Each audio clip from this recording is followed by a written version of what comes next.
said, I think I did it right this week. I don't know. Maybe I didn't. If you guys can hear me, I did it right. If not, then I guess we're screwed.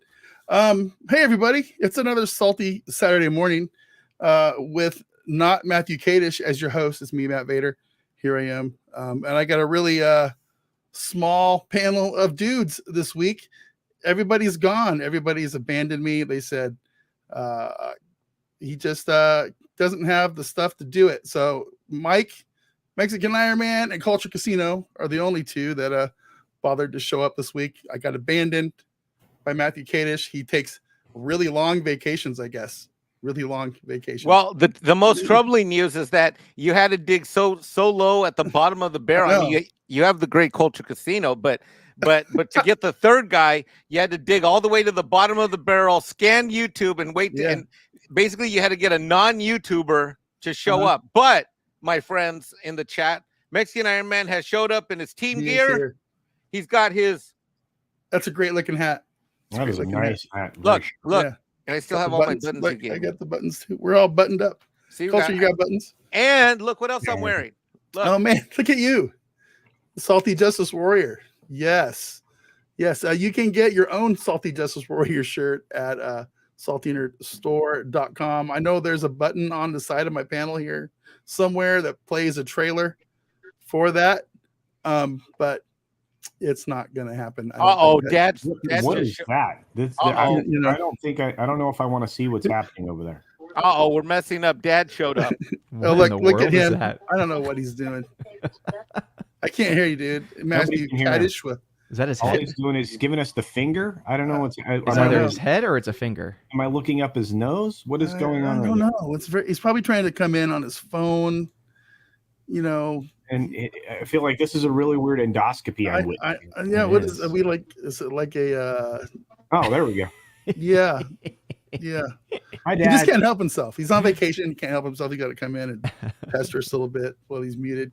Odin, welcome. What's up? I'm sorry I'm late. I'm late. Okay. Baby Thor was being a little difficult, so I just put him down. That's fine. They do that. Yeah. You put him down.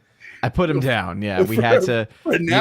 We talked it through. We just figured it was the day. It was time.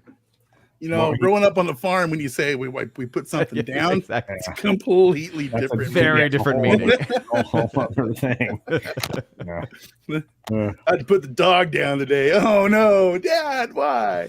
Old Yeller, come back, Yeller.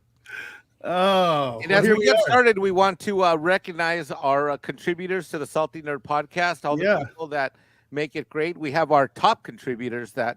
Look at you playing host over here. I know, seriously. I feel like I'm on a Valiant shirt. Peter, that was my subtle hint for you to bring it up on the screen. I look, man. I'll get there. I gotta find it first on all these. While you're finding it, let's say hello to everybody in the chat. We want to welcome. Did you do that yet? Coach no, I'm getting there, man. God damn! It's like having Kadish on the show. You're ridiculous. My God. Yeah, but I do want to thank our top contributors, Scotty Dub, Bob Dorsey, Astronerdboy. Those are our superstars, our loyalists, Joker Voice, Mexican Iron Man. You just want me to say your name as a loyalist, right? Right, Mike? Is that it? Is that the trick? Yeah, you like having your name on the board. And our super thinkers, of course, JT Gunn, Backyard TARDIS. And everybody else out there who supports the show, we really appreciate you guys. I guess while we're doing the plugs right now, I would like everybody to take a moment when you get a second and go over to kick.com and type in Salty Nerd Podcast and hit the little follow button over there as well. I'll put a link there in the chat here in a second. And I'll do that at the end of the show. I don't want you to leave in the middle of the show right now, but we need 30 more subs over on Kick in order to be able to turn on the subscriptions, the subscribe button over there. So you have to get 75, and it's a brand new channel. It's it is what it is. Kick. Everybody's going over to Kick, and that's one of the things we're going to talk about here in a little bit. But one more time, gentlemen, thank you for showing up. I think we have some topics we have to get to, and I'm very sorry because I am not. We have to get to them. We have to. Well, we don't have to. Let me ask what you guys have been doing. Mike, what have you been up to? How are things going? Let's just go around the board here.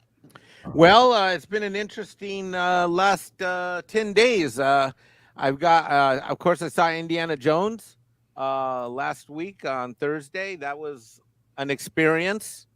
Are we talking Indy today? Let me look at my. Yeah, we'll talk some.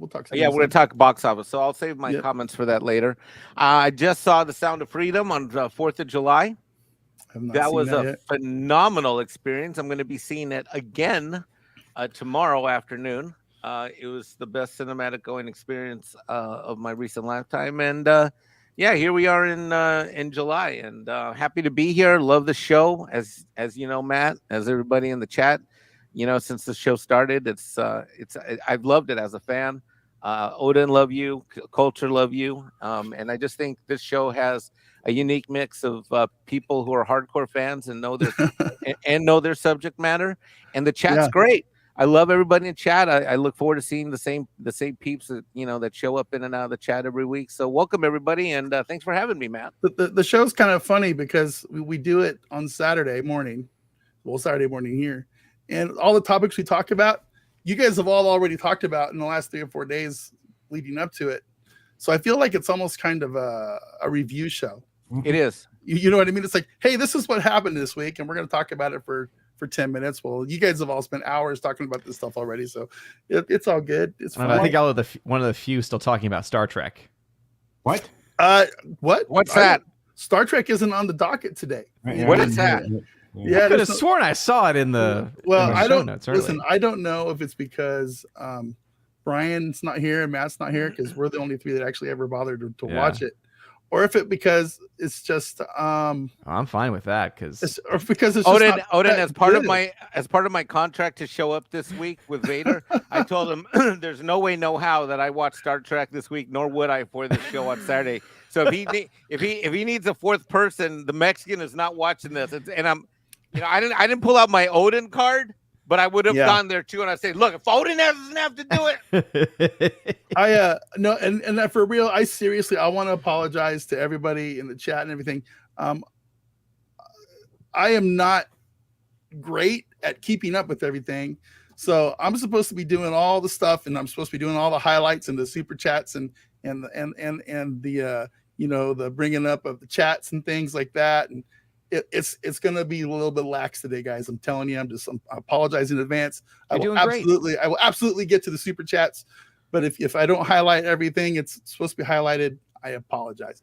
In fact, we do have a couple super chats we need to get to start the show off with. Yeah. And then we'll go to you guys. Let's go to Joker Voice, one of our big backers. Hail Vader, hail Culture, and Mikey. Zuck versus Musk goes the distance in a split decision. Musk for the win. Hashtag talking. Thanks for that $5, Joker. Joker's one of our mods. He's also Joker's like our one-man street team. It's really kind of funny because we give him a stack of pamphlets they start handing out because he goes to all the cons.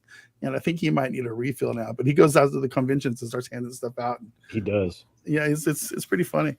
And one more. Oh, this is from Mike. Mike, thank you for the $10, man. Mexican Airman. Keep the Mexican support streak going. Yes. Let's do it. And that's $10. Thank you, Mike. And one more just came in from JT Gunn, our Dungeon Master Supreme. $2. Please donate to bring back the beard fund. I have my beard. It's just mini. It's a mini beard right now. And mini beard. Yeah, I needed to do something a little bit different. I have one more shave down before the winter grow out season, so I'm gonna go to the goatee here in the next couple of weeks, and then this thing's gonna go. Yeah, I know, but sometimes it's required. Yeah, and you do the Locks for Love thing too, right? With the hair. Yeah, that donation's coming up around my birthday this year in November. Yeah, I should have a year. Yeah. I feel like you're one of those guys that grows like 3 inches a month. I grow a lot of hair. It's crazy. I am. There's some Norwegian blood in here. I feel like you just shaved your beard like 3 weeks ago, and it's. I feel like Culture's the guy who has to be careful because when he braids his beard, it might all of a sudden like start braiding his chest hair. Yeah, it does. It gets down in there. Yeah. And Odin's like me. He overcompensates on his face for his lack of stuff. on the top. Odin in person. Odin's beard in person is glorious. Glorious. I know, Odin. You got to get to Vegas, man, because we've never actually shook hands. It's just so far away. And you need to make it happen. We'll have to meet. It's too far away for a drive, and I hate flying these days. Yeah, so I understand. Everybody hates. We'll have to meet in like meet in Texas. Texas would be good. Texas would be good. Maybe I don't know, Dallas. My wife came to me. She goes, there's a lot of little towns that would be very nice to live in Texas. And I go, yeah, you're correct. You are very correct. I think we're both kind of getting over Las Vegas. We're getting to that age where we're like, maybe we need to start thinking about what we're going to do in a few years. So, who knows what the future holds. But it'll be interesting. Maybe I'll go be Gary's next door neighbor or something. That'd be fun, right? He'd love that. I was knocking on his door all the time. Why don't we just buy a neighborhood? Yeah, let's do it. Move in next door. Let's just do a big YouTuber neighborhood. Make sure we have really good internet coming in. We just get that fiber connection in. Yeah. So what I'm hearing is that you want to build a compound. It's sounding more like a cult every day. A commune? A commune? I said compound, but yeah, sure. Let's do a commune. So we all have our own places to live with our own bedrooms and bathrooms and studios in our houses. One giant studio in the middle of the cul-de-sac. Isn't that what the G&G house is? From what I kind of think it is. That's a whole other topic. A little culty, but yeah. Whatever. Well, speaking of topics, our first topic is God damn it, Mike. You are ridiculous. Our first topic is Elon Musk and Mark Zuckerberg. Look at this guy. Would you like to share my screen? If I can figure out how to do it. Mike is like Go ahead, Mike. What are we talking about today? Yeah. Well, in Variety, my great host and my fearless leader, I just I'm all nervous because I know Kadish is watching. So. You know what? I don't care. I don't care. I feel like we're gonna get reprimanded like tomorrow. It's okay. It's all right. The email's already been crafted. Listen, he's coming over to my house on Monday night, and if he gives me any shit, I'll take away his potato salad. Okay. Okay. All right. Because it's Matt Kadish, and I just feel like Mike, with all your appearances on all these shows, I expected more from you, and they'll be like, oh. Yeah. So, Elon Musk's Twitter threatens to sue Meta over threads, alleging Meta hired dozens of Twitter employees to launch a copycat app. Meta disputes the claims. In an article in Variety magazine, the battle between Elon Musk's Twitter and Mark Zuckerberg's new Meta over the launch of the new Threads Instagram Twitter rival has taken a legal turn. On Wednesday, Meta's Instagram debuted Threads, a text-focused social app designed to piggyback off of Instagram's infrastructure and user base. The app had more than 30 million signups as of Thursday morning, according to Zuckerberg, which would represent around 1.5% of Instagram's monthly active users.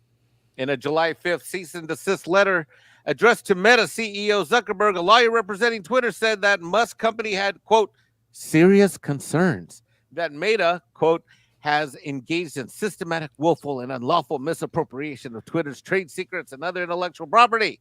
The letter said that Twitter intends to strictly enforce its intellectual property rights and demands that Meta take immediate steps to stop using any Twitter trade secrets or other highly confidential information. That's fascinating. I thought we were going to talk about Zuck and Musk getting in the ring in the six-sided octagon and beating the crap out of each other. But now we're talking about dueling social media platforms. I'm just going off the show plan that Mr. Kadish sent me. That was stop. Don't call him Mr. Kadish. No, don't do that. Clickbaity. And you know what? And you're right, though. I mean, it's funny. It's evolved from a cage match in which Musk has reach, height, and weight on Zuck, right? To Twitter versus this thread thing that apparently sacrifices everything you hold dear if you decide to download it. I was looking at it's looking at what? My pictures? Let's go. What? It's like go through everything. I was let me ask you guys a quick question. Let me ask you a quick question. Have you guys signed up for Threads? No. I did, because I'm that person where I like trying out tech in general. And so I'm like, you know what? Because let's just be honest here. Just because they happen to be transparent about the things that they can get access to say that none of the other platforms have access to those things, or that no one else in general, federal government, has access to those things. It's like, I mean, so ultimately that's where that wouldn't really scare me away from it. But I've been using it, and gosh, it sucks. Yeah, that's why I'm glad. I look at it like this. Yeah, I do, man. You address me as Mr. Kadish. I'm going to call him Mr. Radish from now on. That guy looks like so I was like, first day, I like, oh, threads. Okay. Download. And, I'm already have an Instagram account, so it's not like they're getting any new information from me, but I look at social media as a tool. You know what I mean? If they're going to give us more tools to spread our message and our shows and our things that we do, I feel like you kind of have to take advantage of it as you can. Now, did I feel a little bit dirty doing it? Absolutely. I absolutely did. And it's not a platform I'm going to use a whole lot, but I do have to admit, I was a little bit curious, but it is an absolute straight ripoff of Twitter with the worst parts, with the best parts missing. Yeah, with the best parts missing. And I'm very curious if Elon and his lawyers are actually going to be able to do anything. I kind of feel like they probably won't, or else this would have happened already with like Getter and Truth Social. But those are completely ground up constructed things. I mean, Minds was ground up and built. I mean, this is actually literally taking intellectual property, all the look and feel. And again, that's going to be a term you will hear in the future if this does go to court. Yeah. The look and feel will be something that'll be at the center of the conversation. To be fair, I mean, the level of censorship on Threads, in addition to what you sacrifice being on there, is ridiculous. And if anything was going to be called a tool, I would say it's Mark Zuckerberg. But I just mention. Go ahead. Yeah. Oh, it sucks. It didn't look good. I'm on the homepage. I'm on my homepage right now. The first things that pop up are a bunch of channels I don't follow. Right, because that's it's broken. It's broken. Like, you don't actually get the people you're following there on your homepage like you think logically it would. But then also, it's not even a tool. Like, you really can't use it for anything, because unless people are actively choosing to follow you, and then they have to actually go to your direct profile since it's not going to show up in their home feed, there's just no real way to get any signal out. Like, again, it's complete. Like, that's why for me, I would look at, obviously if they have stolen intellectual property, if that is the case, yeah, I mean, obviously at that point, go after that. But I would actually just be mocking them, saying your platform sucks. Well, and what you're going to find out, and what Lily Van Stump has put in the chat, is that if you decide you don't want Threads and you need to delete the account, guess what goes with it? Yeah, your Instagram goes too. So all that time you invested in your picture saving thing is now bye-bye. Yeah. By the way, the thread.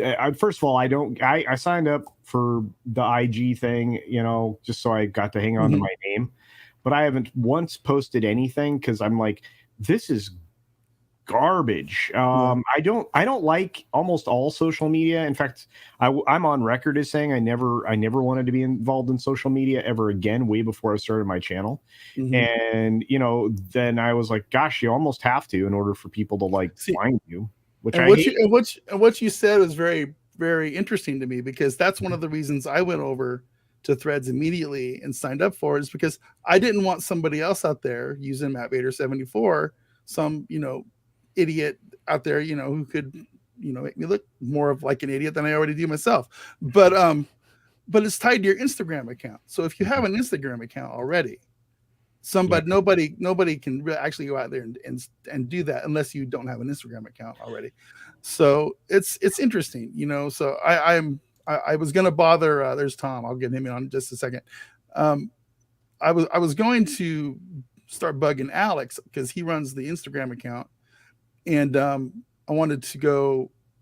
Alex, you need to go sign up for this thing because somebody's going to take the Salty Nerd podcast thing. But he doesn't need to if he doesn't want to, and he hates social media, but he just uses it begrudgingly. But it is what it is, Tom, welcome. Yeah, Matt told me to get in here and save your show for you. Oh well, I don't need Matt to be telling people to do anything. I'm kidding. So it's all good. I just had nothing to add to this Elon crap, so I'm just like, you're not a Threads user. Here's the thing, Matt. Let me jump in. It says, first of all, me and Tom are not great at social media, but we fumble ourselves through. But Matt, there's so much crap like Instagram, this, Twitch. You know what? It's like, I don't want to turn into somebody who spends my entire life trying to be connected to people through all this social media crap versus I could just go outside and meet somebody for a barbecue. Right. I am so social media, this Twitch, that I'm not fucking Gilded, Odyssey, all this other crap. What am I gonna do? Sit here in my living room all day, all night, and have no human contact, and try to trick my brain into having real. I spent last weekend at my clients all day long at a barbecue, right? And I had the most amazing freaking time of my life. It's I don't know. It's very social media is crazy now. I mean, we're opening up that studio here in town for studio space and editing things, and it's an actual business. And Kadish is gonna have, at some point, he's gonna have to hire a full-time social media person just to keep up with everything. That's gonna be a thing if you want to have any kind of presence, that because it's a full-time job to keep up. If you own a business, to keep up with all of that stuff, especially if you're in a business where you need to have some kind of social media presence, like a podcasting studio, for example. It's important, and it's impossible to keep up with all that stuff these days. And every time they come up with something new, you kind of feel obligated to have a presence there, right? So I don't know how you guys feel about all that stuff, but I think you kind of have to try. No, I agree, and that's why it's become so overwhelming that I know when I gave up social media for a little bit of time, I needed to detox away from it. Sure. Some platforms I was just like, I'm not going back to those, because other than reaching just a few people that were exclusively using those platforms, it really didn't mean much. And so the only reason why I even have multiple streaming platforms is because there's these apps like Restream where all I have to do is just go live, and then it goes live to everything. And very minimal work do I have to actually do on my side of it. But the thing with Threads, kind of going into what was just said too, about, why would I want to spend all of my life, just on social media, not actually interacting with people? Well, that's what Zuckerberg wants. I mean, that's this whole thing, right? The whole metaverse and trying to create everything is this online. And ultimately, I've been saying this for a while, Threads is a platform in search for a purpose. Like right now, it actually does not serve a purpose, right? With Twitter, you can get breaking news stuff like that, trends, etc. But only thing you can do right now is if you find someone that you like, I guess you can have a conversation with them. Well, here's I don't mean to interrupt. Here's how I look at it. I feel like Elon came into this thing as he's going to be Captain Free Speech, right? He's like, I'm going to let everybody do whatever they want, whatever, with mostly zero limits, and he's run into some trouble with that.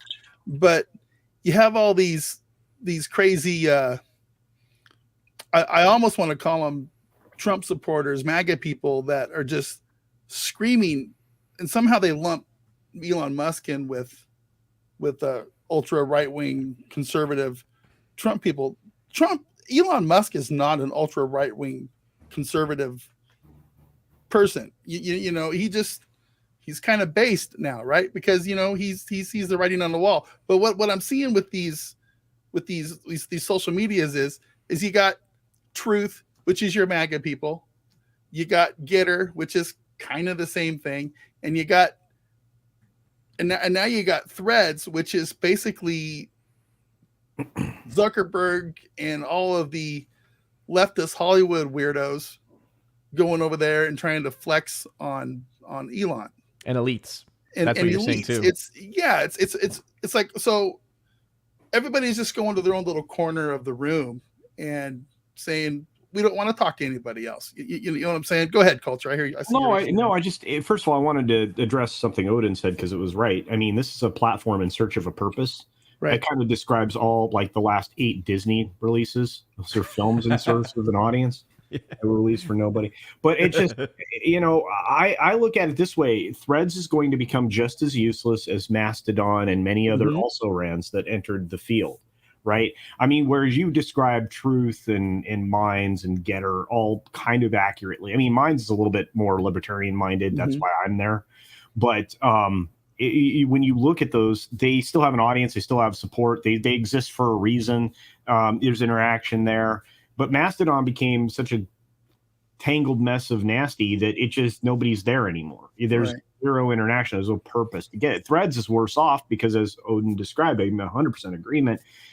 There's nothing there that's going to compel you to stay there. There's nothing there that compels you to use it, because it's not a tool, as Odin said. It's basically, I'm going to feed you narrative, even though you're not.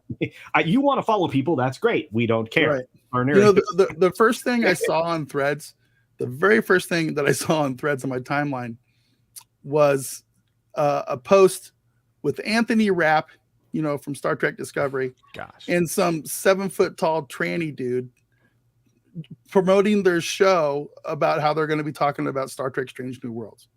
And I'm like, oh, okay. How do they even know that this is the kind it's just like, and then after that, it was just a bunch of flexing on all those dumb Twitter people, and if you're here from Twitter to cause problems, just leave. I'm like, all right. So I instantly go into troll mode when I see stuff like that. So it's not really a good thing, but I don't know. I feel like everybody's just kind of going to their tribe that they like and on social media, and that's where it's all going to end up. And it's just going to get worse over the next year because we're going into a stupid political year, and it's going to be awful. It's just going to be awful. And the other thing about Threads, we talked about with influencers, but what I thought was interesting is you also have all of the people that got all butthurt over the whole verification change on Twitter. All of them are going straight to Threads. And like some of them, even their first comments were saying, "Oh, back where the verification means something," and it's like, "Oh, you're just happy because now you've got your elitist badge back again." It's like, "Geez, y'all are ridiculous." It's like I've said it 100 times. It's like I'm just glad I can edit my tweets now. It's totally worth $8 a month. Totally worth it. I don't care about the little badge thing, but whatever. All right, let me get to some super chats here. I got to go back up to where I stopped. That was with JT. Joker's voice again for $5. I still love Las Vegas. He went day drinking yesterday. Walked out with $2,000. Viva Las Vegas. # keep talking. Well, that is one of those things that you can definitely do here in Vegas. Joker does seem to be lucky. He's always telling me about how he goes out and puts $20 in a poker machine and walks away with $500. I don't know. Some people just have that luck. Why work? If you can do that every time you go out, why work? And I deal with people every day that think they're professional gamblers. It's pretty wild. Fletcher Williams, I Suck at Games channel, $1.99. Fletcher, hail the most famous YouTuber ever, Mike and Culture. Yes. Oh, hi. Yeah. Yeah, well, and then Odin showed up, and then Tom showed up. So. Yeah, both more famous YouTubers. You guys are all more famous YouTubers than me. I like it. That's good. I'm totally. Mike is the most famous YouTuber I know. And the next super chat is what? Okay. Mike, you need to calm down. It's okay. My goodness. It's okay. $5 for Mexican Iron Man. You're a wild man. You're like putting $5 in your own channel. I am not sure if I am more afraid of getting reprimanded by Kadish or Vader kicking me from the stream. I would never do that, man. I would never do that. Love you. And honestly, I need to be pushed a little bit because I do go off on tangents and I get distracted, and it's fine. It's fine. And I keep waiting for my email box to ding with Kadish giving me like running demerits. Right? Yeah.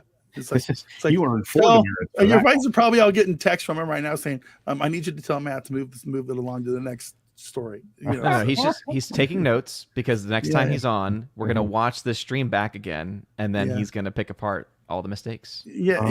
Oh God, don't no, because that is something he would probably do.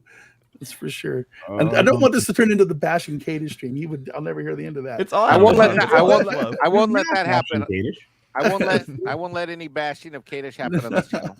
He's having a well-deserved vacation. $10 from MJ O'Skiver. Sound of Freedom with a $14.5 million budget and dares to tell a good story versus Indiana Jake with a $200+ million splurge of a sludge film taking a titanic dump on an iconic hero. $329 million. What's better than this, though, is that we don't even actually have a number to what Angel Studios paid for this movie. We just know that it's somewhere in the 5 million to probably 10 million range. That's the best we can come up with. Somebody said I've heard 8 as a number for some reason. So that means right there that Disney took half a loss on it. Well, it was a movie they bought through Fox, to be clear. But let me get through the rest of these supers, and then we'll start. We'll head right into Andy. I have a message from Mr. Kadish. Go ahead. He says, "I need you to tell Vader to move on to the next topic." Yeah, whatever. yeah, because Tom's griping. No, I'm just kidding. The last one I got from him was just about Mikey being Kadish, he's not sending me any texts at all. Kadish, So, every time I try, I get yelled at. I'm just saying. That's right. $49.99 from our dude Scotty Dub. Thank you very much, Scotty. Well, I miss the familiar, soothing, dulcet tones of Mr. Kadish. You're doing a great job at the helm, Vader. Great to see Mexican Iron Man, Odin, and Culture in the mix today. Gents, may Iger and KK's regimes go down soon in flames. I absolutely Scotty 100% with you. Thank you for that, Scotty. And thank you for recognizing that I am way out of my comfort zone right now, because I totally am. $5 from the irate specialist. I love how he sells specialist there. In case you didn't know, Mexican Iron Man is the _1 YouTuber, and Alf is the best alien. I agree. I think Alf is pretty good. It's like my cat just ran out of the room when I said Alf's name. It's like he's known. Very strange. And another $9.99 from Scotty Dub. Wow. Thank you, sir. It is great to also see Tom Connors in the mosh pit as well. Also note, for the record, that I'm lobbying for Mr. Kadish to go on Tim Pool and tell the James Mangold story. Oh, I would love that. That'd be a wonderfully beautiful moment. Matthew Kadish, Mangold Slayer. Dude, that tweet aged like fine wine. I was like, that's beautiful. That reminds. I'm going to, it just came out. I think came out today on Bounding into Comics. Can one of you guys pull that article up with the Kadish one? I don't know how to share my own screen. I'm on it. All right. And Bounding into Comics. This is like the tweet that never dies, right? Yeah. It's like it's 2 years old. I think it's 2 years old.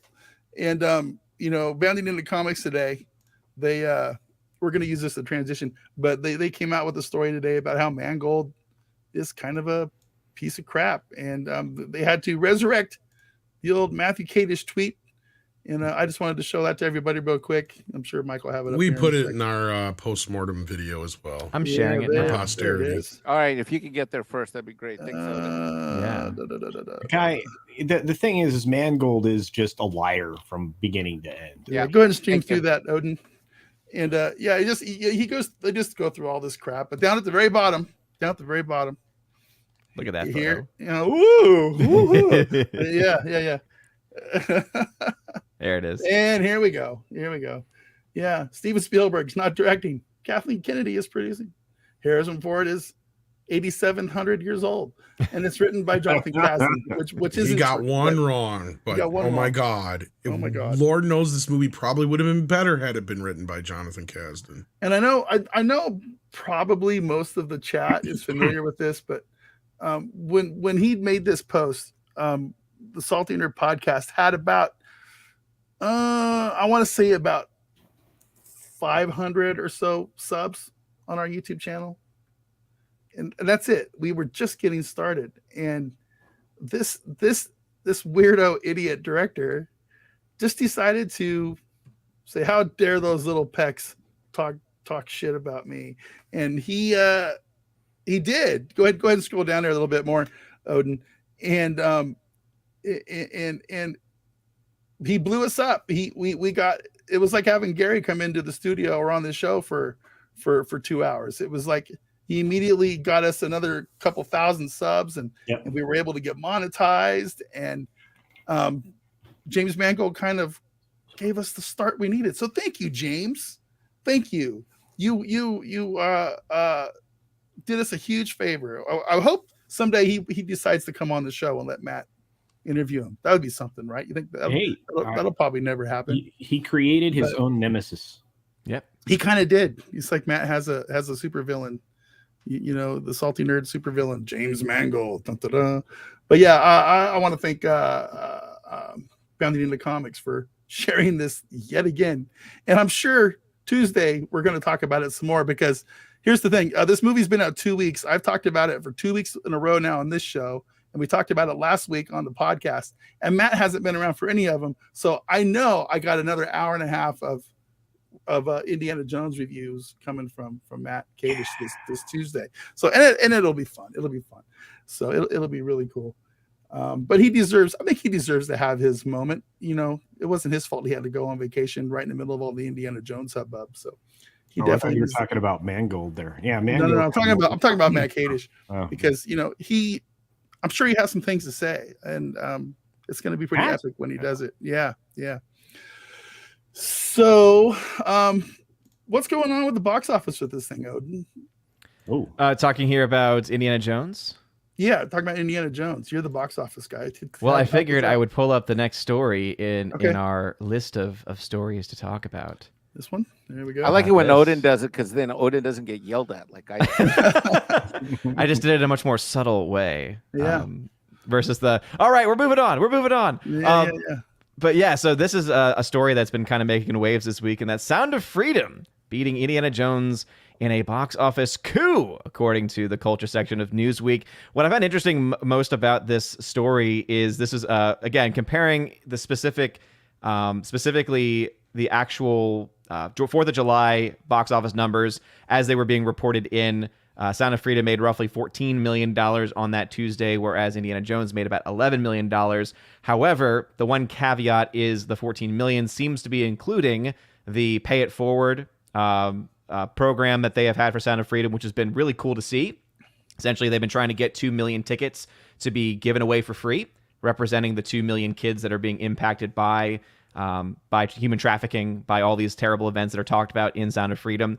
And so they've been able to actually do that to quite a successful amount. And so, you know what? I don't mind them adding that number in, because even if, and I mentioned this in a video I did on my channel, even if you just take I think it was like 11.5 versus 11.4 for that Tuesday, where technically without the Pay It Forward, Dial of Destiny 1.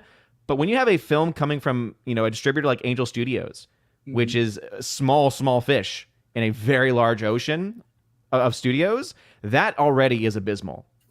Like the fact that Dial of Destiny, a Indiana Jones film, a massive $200+ million, probably closer to $300+ million, and glad to hear they filmed this in England, because that means next year we will get the tax report about how much they actually spent on this movie, and it'll be glorious to see just how much money they've lost on it. But the fact that they are losing, or at the very least are getting that close to a massive studio like Disney, is a huge loss for Disney in this battle.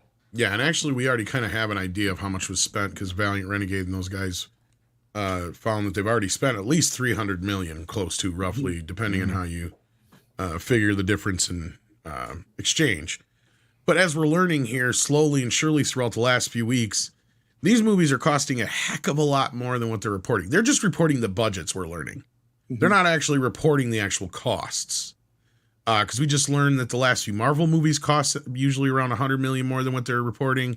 The Force Awakens, for instance, cost $533 million to make. Wow. Yep. We finally. So I wouldn't be surprised if this thing costs closer to 500 when it's all said and done, once you add in all the reshoots, because that was the problem with The Flash. The Flash had so many reshoots that their $250 million budget had basically been doubled. I was being told by people that it is the most expensive film Warner Brothers ever made.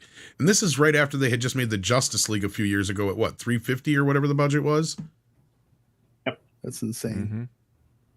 $500 million to make a stupid movie. That's wow. And again, I mean, the initial production that we've had reported, and we know for a fact, for Indy, Tom's 100% right. We aren't really going to know what they spent on this film because it took so long. There was so much interest paid. There's other costs that are going to be actually shown later on in the UK that we'll have access to in the next reporting or disclosure period.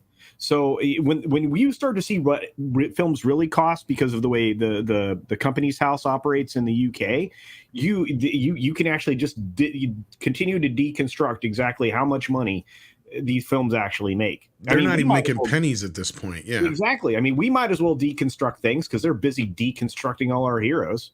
So let's deconstruct their budgets and their earnings. It's a lot more fun. Absolutely. Yeah, it's just it's crazy. Is there Yeah. I know I don't get to watch as many videos and stuff on YouTube as I want during the week, but I did know that you guys were all talking. I know Valiant and WW were all talking about there were these impromptu meetings that have been called. I think they were on the 5th and they're going on this week about some heads are going to roll, or several sources have been saying it. Yeah. It's like, what's going on with that? There has to be some ramifications, some repercussions. Well, somebody's head's going to roll. This kind of stuff, right? I mean, how many hits can Disney take? I mean, what are they up to? $1 billion in losses over their last 7 or 8 movies that they've released? It's insane, right? I mean, what's going on with that? I think there's 2 ways to look at this. One way is that there's Disney as a company in general, with all of the studios and all of the releases that are underneath that umbrella. That's one set of issues, and I think that's going to hopefully lead to some investor questions on the upcoming call on August 9th, where I think they've been able to kind of dodge a lot of the questions about their movie releases. You know, the way they handle it is that, you know, Bob's been saying, "Oh, we've got this release." I mean, he really stuck his foot in his mouth big time, I think, on the last call, because what he said was that this is I'm going to paraphrase it, but it was something like this, and it was in the early portion of his opening comments on the investor call, where he said, "We look at the recent box office results for Mario Brothers, and we want to congratulate Universal on its success, because we think that's a sign that the theater, that people are coming back to the theaters again, and of course we've got our future releases, including The Little Mermaid." I mean, to be a CEO and compliment your competitor on their financial success, first of all, is idiotic. And second of all, the arrogance that he displayed, that he basically said, "Oh, look, they do it. Hey, guess what, investors? We're about to do that too with our upcoming releases." We now know, it's now 50 days later since that happened, that the financial results suck. They suck for Elemental. They work great for Little Mermaid, and they're a train wreck for Indiana Jones. So the first layer that we got to look at this issue has to do with Disney overall in all of its releases, which is what you guys were just talking about. Now, more specifically with Indiana Jones, I have a friend that worked in Burbank. I mentioned this on the video that I did with Pro that was released this morning, and he says that the level of heat is incredibly hot and high in Burbank, and that no decisions immediately were to be made for at least 2 weeks, because some people actually think that are pro Lucasfilm, pro, you know, KK, Indie, whatever, however you want to describe that group, that the 2-week run is going to be that they're going to get to 300 or so million. Now, I think that's completely delusional, but you know, that's just a personal opinion from where I sit. But I was told that by someone that works in Burbank, who's fairly well placed. He's not an exec, he's not, you know, but he's very well placed. I've known him since 2005. Well, the conversations definitely were taking place because a lot of people have reported it now, including obviously a source that you would know, Mike, but they were all high level folks, director level and above, from what is being reported by Pro and everybody over there. And when I look at those things and you evaluate just how poorly all of the films have performed this year for Disney, including the one that's going to make money, which is Guardians of the Galaxy 3, somebody's in trouble. I mean, to be fair, it should be a lot of people in trouble, you know, and you know, I would say every person that's been in charge of these failed products in all of the different studios, whether it be Pixar, Lucasfilm, Marvel, I think you're going to have to see some significant damage done to the personnel there. And, you know, I hate to say it, but there's going to be people that are going to be walking out the door that, you know, weren't really prepared to carry their stuff home in a box. Agree. I think the animation and Pixar departments are going to be hit really hard. Yeah. If they're smart, they'll just combine the two and get it over with at this point. Yeah, which is sad. Lucasfilm and Marvel are going to get very stripped down. Like, Marvel's really going to have to start learning how to run again, like in the days with Perlmutter, which is kind of ironic. You know, they're going to have to be told, no, you cannot be spending $250 million on this movie. No, you can't reshoot the end of this movie. No, you can't do 20 more CGI shots before release date. You know, they need to be told these things. No, nobody wants to go see Miss Marvel in a movie, right? Like, they need somebody to tell them no. And on the Lucasfilm side, at this point, who gives a crap? Kathleen Kennedy has really just literally shit the bed at this point, to where there's nothing left here. I feel bad or don't give a crap about whoever comes in after her or if she's getting fired, because guess what? It's all dead.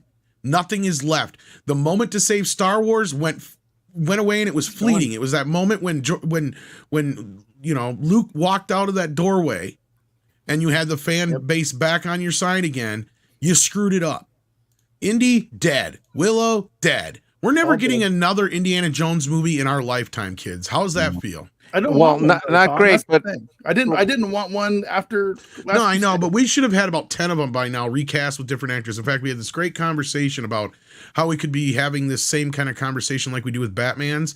Like, what era was your favorite Indiana Jones era? Was besides Harrison Ford? Was it the Chris Pratt era? Was it the the one time Brad Pitt played him, or was it Is that what we want? Do we want Indy to be like a Batman or like a? He's Bond? Like Bond. I don't mind that at this point. After this last movie, I don't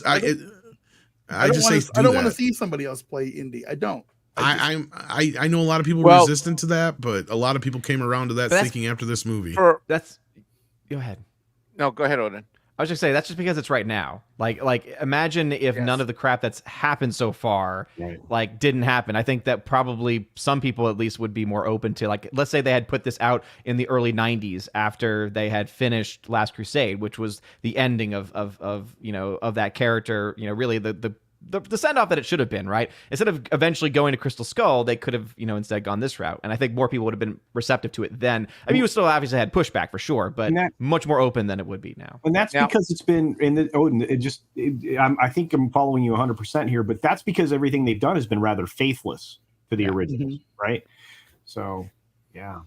Wow. Yeah. No, and I'm not saying that was the answer. I'm just saying, I want to add something else that my buddy in Burbank told me, that for those of you who are watching the show or on KK Watch kind of thing, the battle is being framed this way. Could you share my screen? I can, yes. All right. So the battle is being framed by the pro indie Lucasfilm people are saying, "Hey, we put out a good movie as evidenced by the reviews." the ones that we know for a fact are manipulated. But go to the real numbers. Hold on, let me finish real quick, and you guys can shoot it down. But you people in marketing didn't do a good job of marketing it, and that's why the numbers are as poor as they are, because we put together a good movie, but you marketing people didn't promote it right, and that's why the numbers are what they are. Oh yeah, and they'll argue that, but go back to the Rotten Tomatoes, because I think a good counter would go to the real audience score. Firstly, just tap on the 88. Yeah, there you go. Yeah, click on it. All right, now go to all audience. All audience. Oh, it's still too high. Okay, drops down, but now go to top critics. Wham. So I was a little bit. Yeah, but I was also told, here's something else I was told last week before this was a week ago. I was told that there was a concerted effort to boost these scores up because of that argument. Oh, for sure. That they're saying that it's marketing's fault, not Lucasfilm's fault for putting together a bad movie. Is there a bot farm in Thailand that are just flooding? Yeah, I mean, you can tell. Tomatoes. You can tell. I mean, you have like language is my 10th language. Bots that are happening on Rotten Tomatoes all the time. But here's the other problem. Do you know who's artificially supporting Rotten Tomatoes with that crap? It's the marketing department. So if anybody knows just how wrong those numbers are, it's those folks. So, well, speaking of the marketing department, I was trying to find it here. I had it here somewhere, but. We've been talking about it all week. There was a few different spots that were getting these surveys at the movies. Survey says. Yeah, which is odd. And it was basically like the same kind of survey you normally would see at a test screening, but this was after the movie had already come out. So we were kind of saying that this is basically marketing trying to cover their butts at this point. And the one that the screen that I was sharing that you pulled up for a second, Tom was saying, "Oh, there's nothing. They got nothing. Excuse me, they've got this movie and everyone's excited for coming out over Thanksgiving." What? Yeah, exactly. An upcoming animated musical fantasy getting out again. But most people, when I mention this movie, say, "What?" Yeah, I haven't seen it. I don't. Have I seen a trailer? Has there been a trailer for this? Oh, wait a minute. Were you on FNT last night when they played the trailer? Oh, what? They played the trailer? That must have been when I was with Baby Thor for a little bit. Okay, what's stupid about this movie, and follow me here. This is supposed to be the story about When You Wish Upon a Star. This is supposed to be the origin of that story. Do they forget that in Pinocchio that they sang the song because Geppetto wished upon a star? Are you getting where I'm coming from here? Like, yep. they're really kind of coming in like to this point where it's like, do you even watch your own friggin' movies? No. Like, no.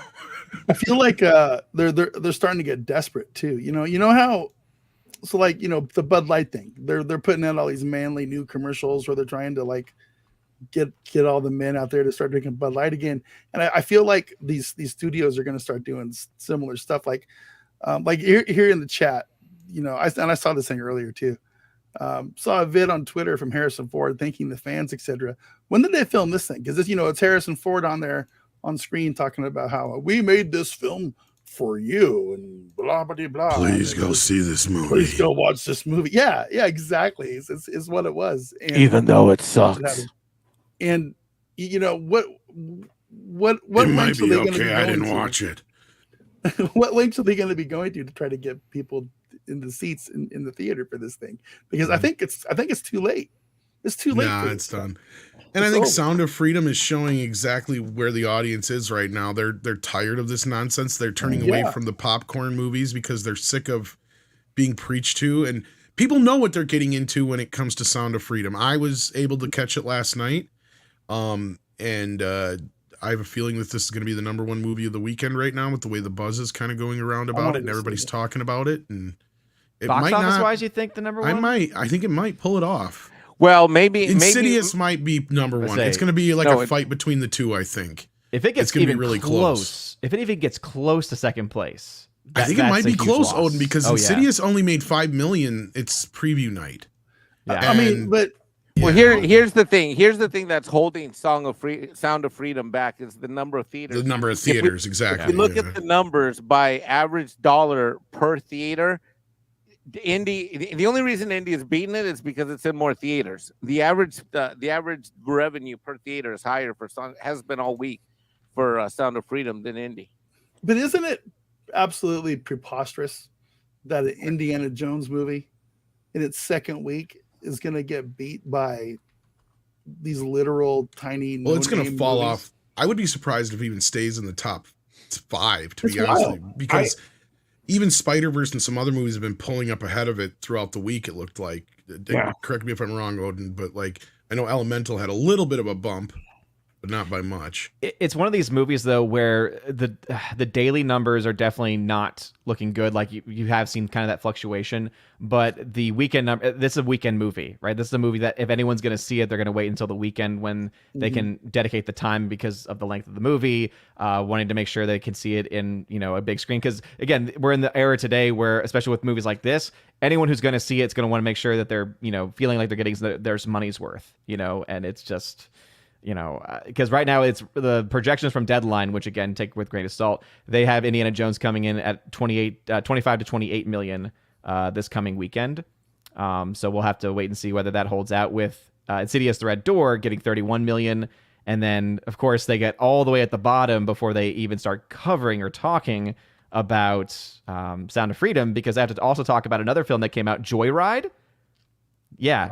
Yeah. Oh, yeah. There was that one too. Yeah. The only thing I know about Joyride is that John Campea loved it, which told me all I needed to know. I'm kind of annoyed at how they're trying to correlate Sound of Freedom with right wing nut jobs. You look at there's definitely a thing. There's become a trend.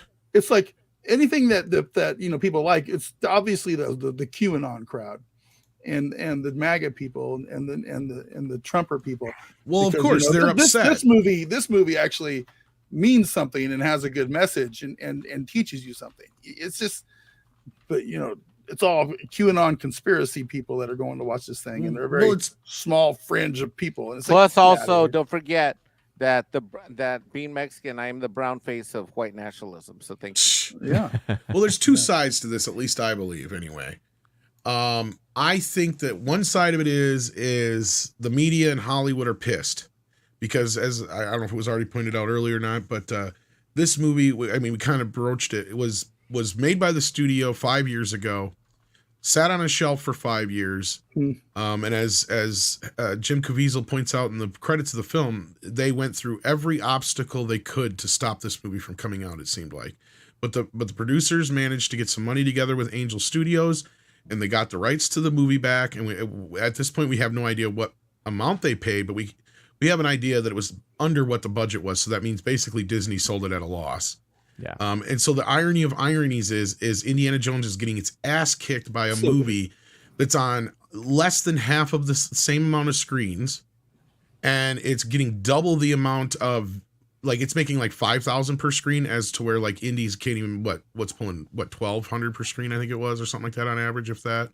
I say it's been depending on the day, but depending on the day, but yeah. To your point though, and like this is where I think some people are kind of getting lost in the weeds, because when you see the headlines like Sound of Freedom beats Indiana Jones, and it's like, well, here's the thing, right? Even if you try to make the argument of, well, look at how much total money this movie has made, it's like that doesn't really matter if you're not making profit, if you're not making anything back on that movie. And so that's why you do see Sound of Freedom, the fact that it's making not just any profit, but probably will make a decent amount of profit, especially compared to what they spent to get those rights back, versus the hundreds of millions of dollars that will be lost on Indiana Jones. That, like, by default, if you have negative 300 million this way and then positive 20 to 100 million this way, that is kicking ass.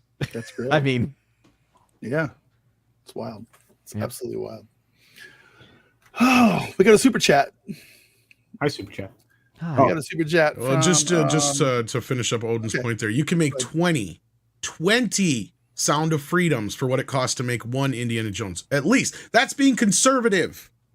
Yeah, it's wild. Bottom line, go watch the movie Sound of Freedom, right? Is that what it's called? Mm-hmm. And it's not our normal kind of stuff that we talk about. It's a very moving film. It was not made by the Christian organization, so don't go in thinking you're going to get preached to through the whole movie or anything like that. I heard it's a really good drama action kind of movie with a message, right?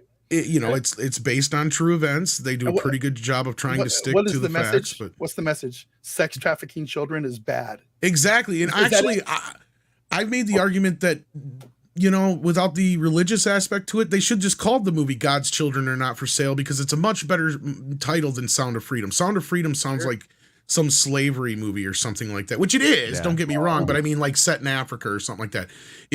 To me though, that's the only time that it really kind of chimes into the whole church factor. There's like maybe little bits and pieces here that you could kind of associate with that, but you can tell this was not made by a Christian organization or anything like that.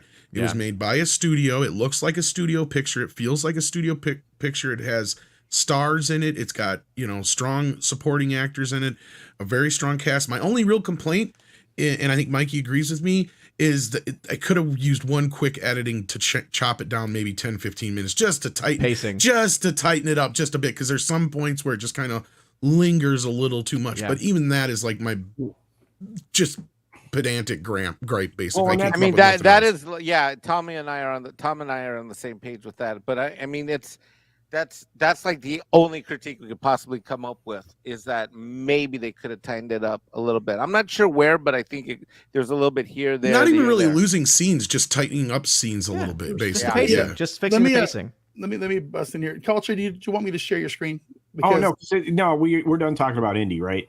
Yeah, but I think that thing is kind of relevant, right? Because it kind of shows how desperate the studios are, right? About the competition. What are we talking about? I can't see it. We're talking about the this survey. Is the actual survey that they were handing out. And I think a lot of people have already seen it now, but this is the actual survey that they were handing out to theater goers, where there weren't enough people in the theater to get usable numbers because of when they attended the film. Like, there's only 5 or 6 people. That's not useful information, right? So when you're handing out these forms in Orange, Paramus, Alpharetta, Barrington, and Plano, in 5 different locations across the country, and you don't have enough people to give you data, but this survey kind of highlights the stuff that you would normally see at a test screening. I know Odin knows this. I know Tom knows this. When you go to a test screening, you might be presented with a survey similar to this. Not when the film is being released in theaters over its opening weekend. You can't do research anymore on this film. You should have done all your research before it was released. That's why we all kind of figure this has got to be to save the marketing department's ass, because they knew people were going to be pointing fingers going, oh, it's their fault. No, it's their fault. You didn't market this movie right. Well, you didn't make a good movie that we could market, is going to be what their argument's going to be. And MarketCast has been in business for a long time. They were founded back in 1989 doing these same kinds of things forever, mostly for screenings though, or but mostly for advanced screenings and just test research to make sure they were releasing the right film. So this is a very strange. Well, it's kind of funny actually, because most people don't know the history, and I'll do it as quickly as I can here. Yeah. The history of advertising in film up until that era that Culture's talking about.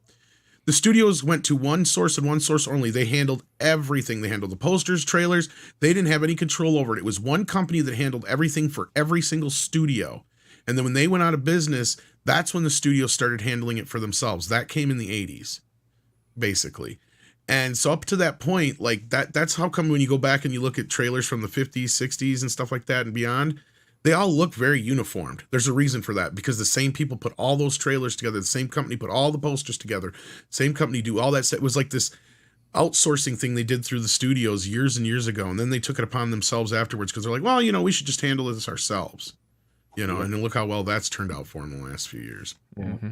And but in that particular situation, I mean, and again, the useful answers coming from that survey are everything after line 12, because up to that point, it's just demographic collection, mostly around what you identify as, which is not going to be helpful for finding out what's wrong with a movie, and again, you're going to get that kind of stuff out of, ComScore, similar types of things.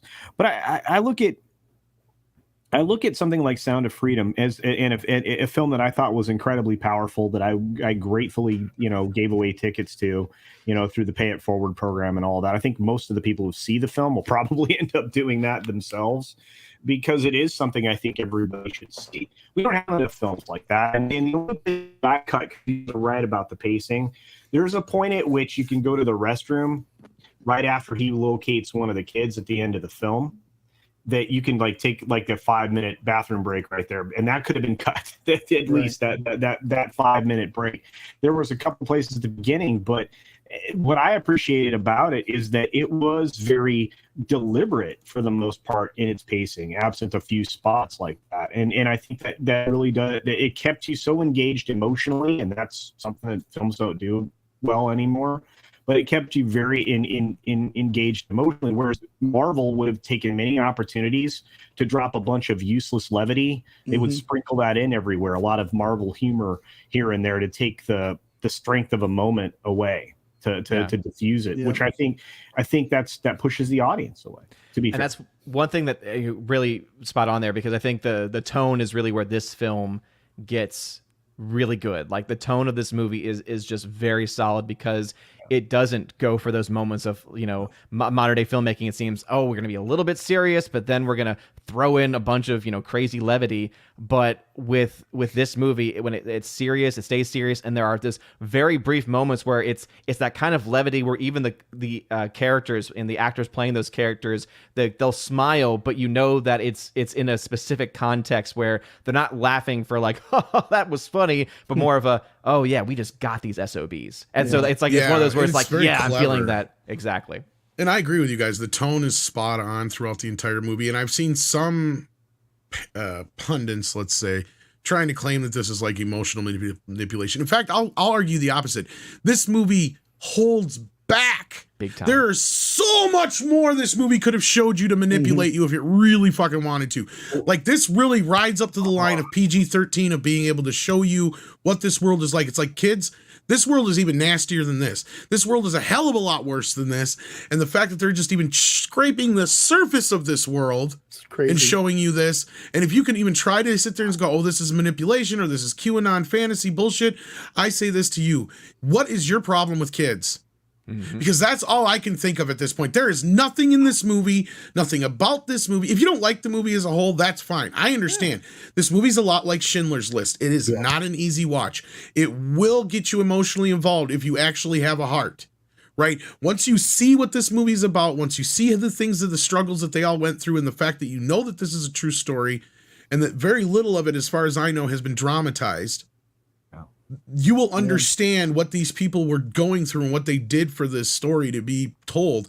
And I love that Jim comes out at the end and he flat out says, not to spoil anything for anybody, he goes, this is not a story about me. This is not a story about the guy who was there making about Tim Ballard.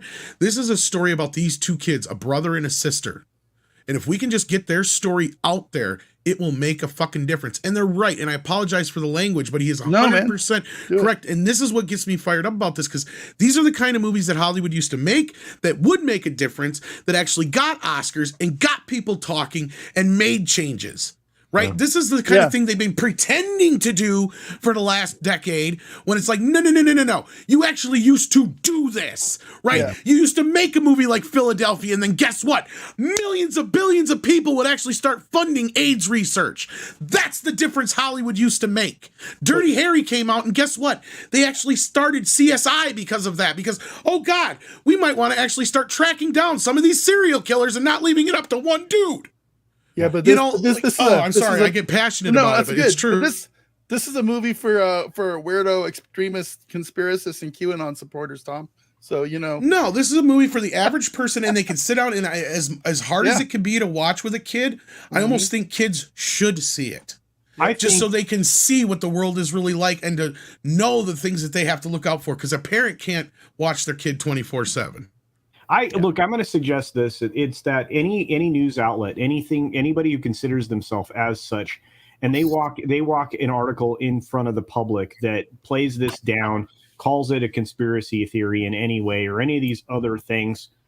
A, I don't believe they watched the film, and B, they are out of touch with reality, or C, they are so bankrupt and morally corrupt that they are participants. Right. They don't touch on any of the subject that these idiots are trying to claim this movie does in these reviews. So I don't even know where they're getting this crap from. Let me take a second. Welcome Alex, our fearless leader. Hey, he's decided to pop in. An adult finally. Did Kadish send you? Yeah. But you never did. I'm traveling right now. This is the fastest I can get to a place that had a good Wi-Fi connection. So I'm here now. We're having a good show. We're having a good show today, man. We're having a great show. You guys talking about that new movie that just came out? What's it called? Sound of Freedom? Yeah. Yeah, that looks like it's a must see. You have to go watch it, because I feel like if you're not supporting this movie, then your morals are questionable. Thank you. Yeah, I think I said as much, and I don't usually get judgmental. This is one of the times I'm gonna do it, because I'm like, you cannot. Kids are where everybody has to draw a line. To be fair, I had the one caveat where, because I had people on my stream when I was talking about this who said, I just don't feel like I could actually sit through this. Like, I just don't think that I could, go through emotionally through it. And many of them, when I mentioned the pay it forward thing that they're doing for it, immediately they're like, I'm so happy you told me, because now I know there's a way I can support this movie without actually having to go watch it, because I just don't think I can. So that's where, like, if that's where you are, that's where I respect it, right? If you think emotionally you wouldn't be able to handle it, I respect it. Because when you have these other people, though, who are calling it QAnon and connecting all this crap, to me, that is more of so exposing them, because what this film does is it exposes a lot of uncomfortable truths. And that, I think, is the reason why they don't want people seeing this movie, and they want to paint it the way they do. Because as soon as you start going into what this film deals with, it then opens up those other connections of, wait a minute, aren't there a lot of pornographic websites that are also tied in to these same industries? Oh, wait, there are. Oh, wait, that's an uncomfortable conversation. Yep. We can't talk about that because we can't get rid of those things, or we can't delve into those things. And there's so many other, connections, that this thing opens up. And so that's why it's such an important film to support. And even just the Underground Railroad, the service where they go and help these kids, to support them. Oh, but that's a QAnon conspiracy, Odin. I don't know what Oh, yeah. About. Great. It sucks that this one guy who did the interview has, of course, all this stuff around him. But Jordan Peterson did a phenomenal interview.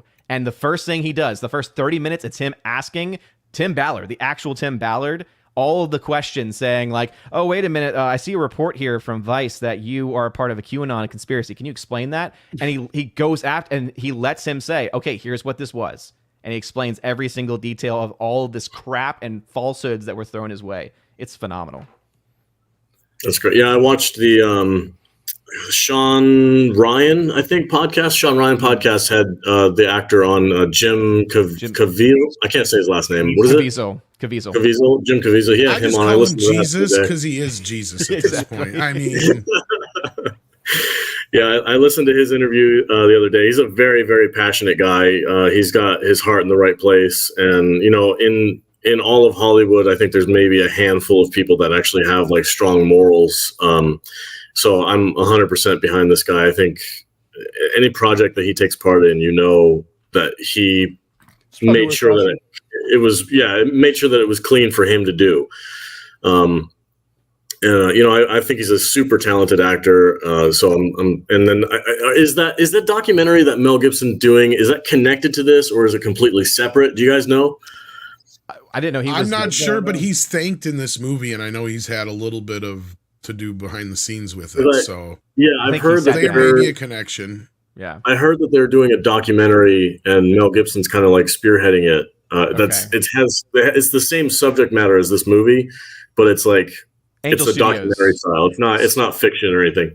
So Tim Ballard mentioned it in the interview with Jordan Peterson. He says that they are going to cover the same event in this movie where they take down all of these, you know, pedos on an island essentially. And he says that actually was only part of the story. There were actually 2 or 3 other separate islands that this was simultaneously happening on. So the documentary is going to actually go into the entire operation, and it's Angel Studios that's going to be the primary funder behind it. And I wouldn't be surprised if Mel Gibson, similar to this movie, I think he sat down with the filmmaker and like gave him some tips, like basically just gave him like a once over of, oh, you should do this and you should do that. I wouldn't be surprised if he does something similar. Just real quick, I want. He's to, like the number one thanked in the thanks at the end. I want to pull this up.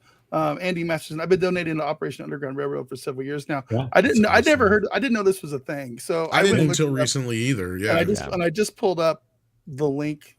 I think everybody should go check that out. Well, and it's crazy because I haven't got to listen to a lot of interviews with the real Tim Ballard. So, and do donate if you can to this. I for sure recommend it highly because like just listening to some of his stories, and it's like you realize that he only got funding from the government from between 2018 and 2020 to do this stuff.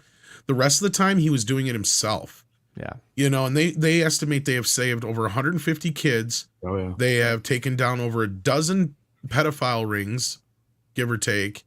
Yeah. And he was even talking about like these baby farms and other things that are going on and stuff like that they crack down on. And it's just like, how is the government's even allowing this shit to, but again, that goes with the same point of why did Disney sit on a movie for 5 years? Well, let me just throw a few guesses out there. Only elites can afford to buy people. True. And who's most elite in America? Yeah. I'll leave it at that. They're on Threads. That's where they are. They're on Really wild, right? Yeah. Threads. They gotta delete their Instagram now. Oh, boy, this topic went really deep today, guys.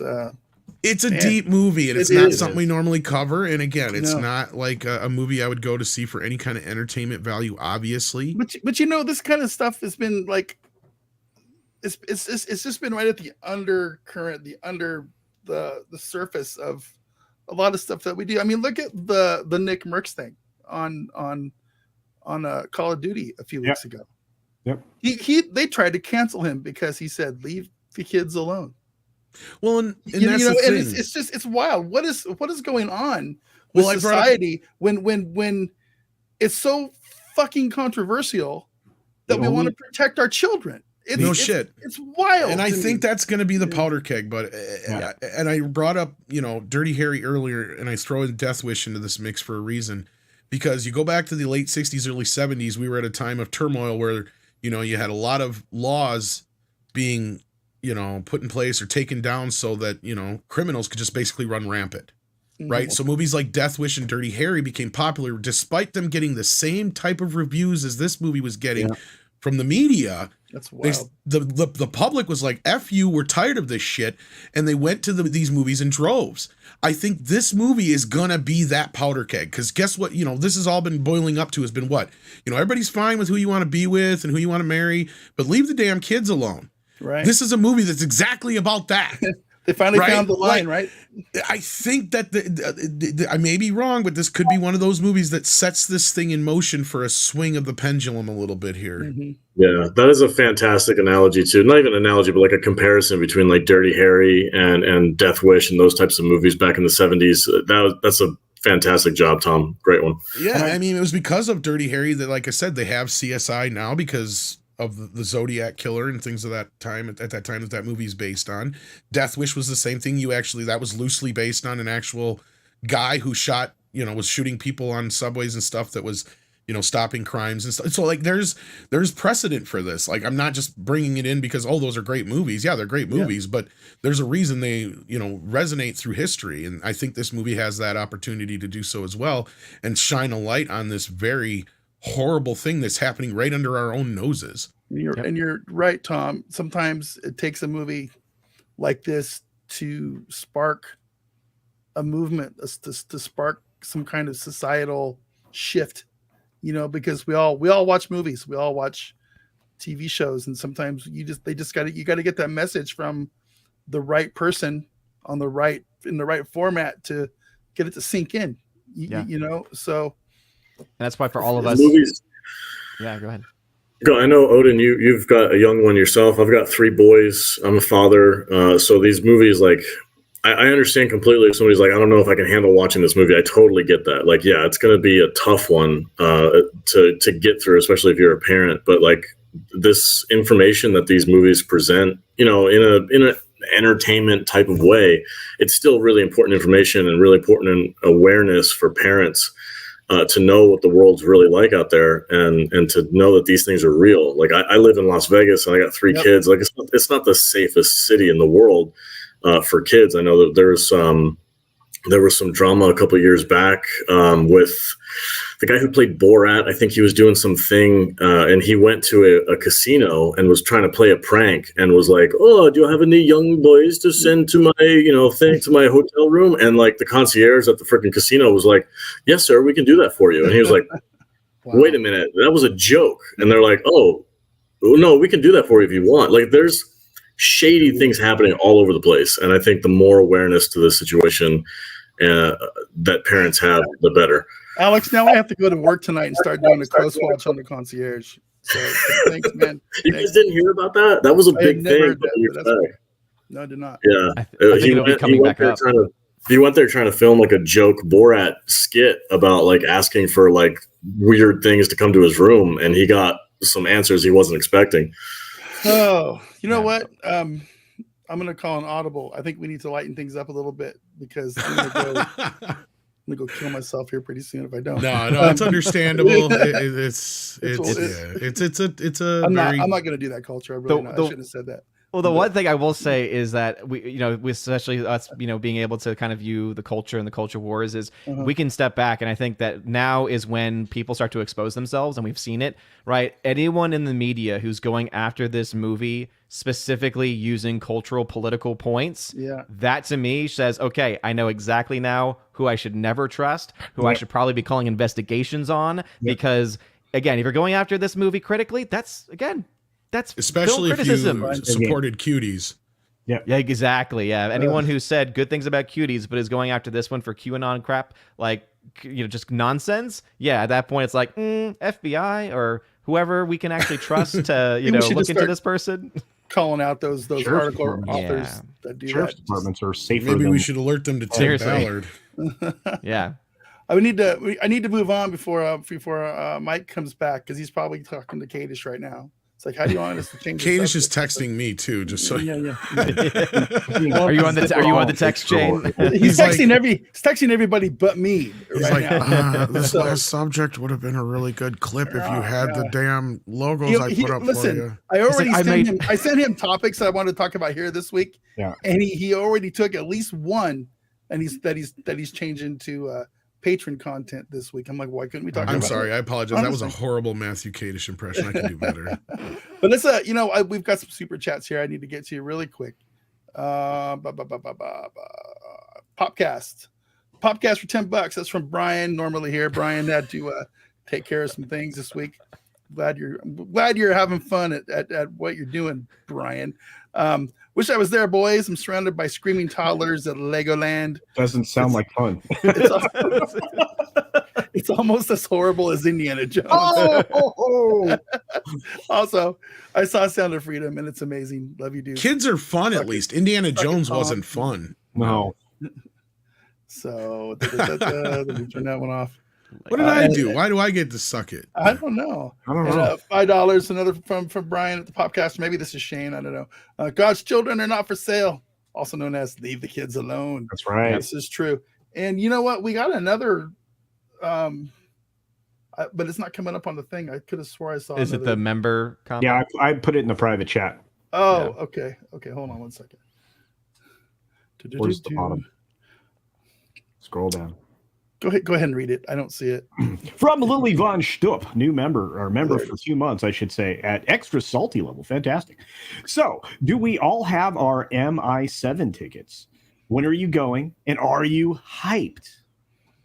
I am kind of hyped. I don't have my tickets Monday yet. night. But we're definitely going. Go ahead. I got to watch all 5 of the rest of the movies, though, this week. I've never seen them all. What? I've only seen the first 2. After the said. second one, I dropped out. I'm like, I don't blame you. I don't blame Yeah, you. second one was rough. Because The I second loved the one? first one in the theaters. I saw it opening night. I'm like, well, that was pretty awesome. And then the Wait a second second. one, I'm just like, ugh. Wasn't the second one the one I really liked with The second John Woo one was the movie? one that was by John Woo. He had Motorcycling the doves. Doves. Oh, Oh, that God. was You that was like that epic. one? I love it. Doves. It's got doves in it. It was incredible. Cancel Vader. I have terrible taste in movies, almost as bad as Kadish.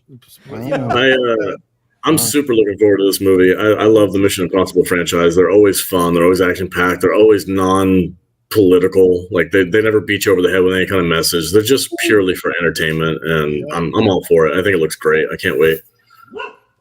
Dude, I asked Tom. I have been looking forward to this movie since Top Gun Maverick. Culture Casino came out. loves Tom Cruise. Like, I think he has a Tom Cruise pillow that he sleeps with. I have a Tom Cruise shirt because Tom got it for me. So it's my Tom Mikey shirt. loves Tom Cruise. Did we too. want to have a conversation about how Tom Cruise greater than, not equal I to? was actually just gonna say I think Tom Cruise is the last real Hollywood. What I think is Yeah. ironic is you guys just pointed out the fact that Mission Impossible, a political thriller, is not political. It's a Tom nice Cruise- kind of adventure movie. Tom Cruise greater than, not equal to Quentin Tarantino. Thank you. Oh wow, you got to start this too. Isn't that apples and oranges? What's that? What is the, Yeah. One is able to do like billions of dollars at the box office, and the other isn't. Ah! Oh, let's see. Oh man, hey, I got a member chat from Mr. Clay Thompson. Says once the show hits 88 likes, you're going to see some serious shit. So How do we not have 88 likes? We should have 100. we're at 90. We should have 100. Hit the like button for us, guys. Hit the All like right. button. Real quick to answer the super chat or the member chat from before.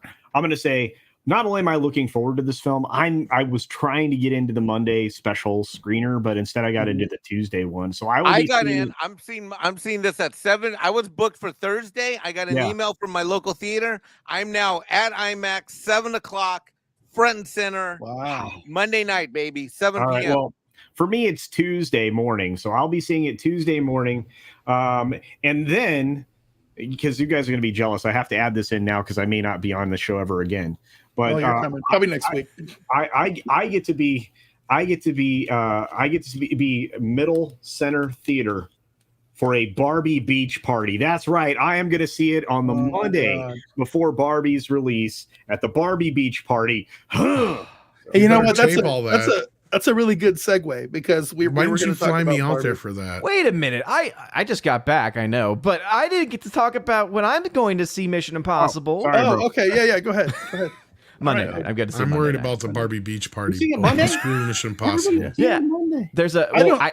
I literally bought my ticket for it for the daytime on like Tuesday, Wednesday, like whenever like the daytime showing started. Yeah. And then all of a sudden I had my AMC app opened and I got a random say, go see the early screening. And I'm like, there's still okay. And then, so I technically have a ticket for both days. So it's more of a, if for any reason I can't go Monday night, because sometimes the evenings during the week are crazy, then at least I know I can see it. But if not, then I could see it Monday night. It's not. Sweet. So me, Odin, Tom, we're all seeing it Monday night, 7:00. Yep. You guys in Vegas must have a Monday screening. We do, but it's sold out. I can't go. Oh darn! Oh, I know. oh We'll see it. It's definitely in the works. I don't have a ticket yet, but we'll go. When are we gonna go, Alex? Alex is my he I can buy all my movie. Did you be like movie buddies and like go like do a review out of the theater? We hold hands. Hold hands. Vader and I see a movie probably at least once a month together. Probably on Mondays or Sundays when we both have off.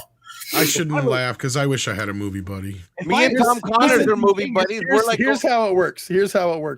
We have our live stream on Tuesday, right? So then we're always like, well, what are we going to talk about? And this is like on Saturday, right? But what are we going to talk about on Tuesday? Oh, well, this movie just came out this weekend.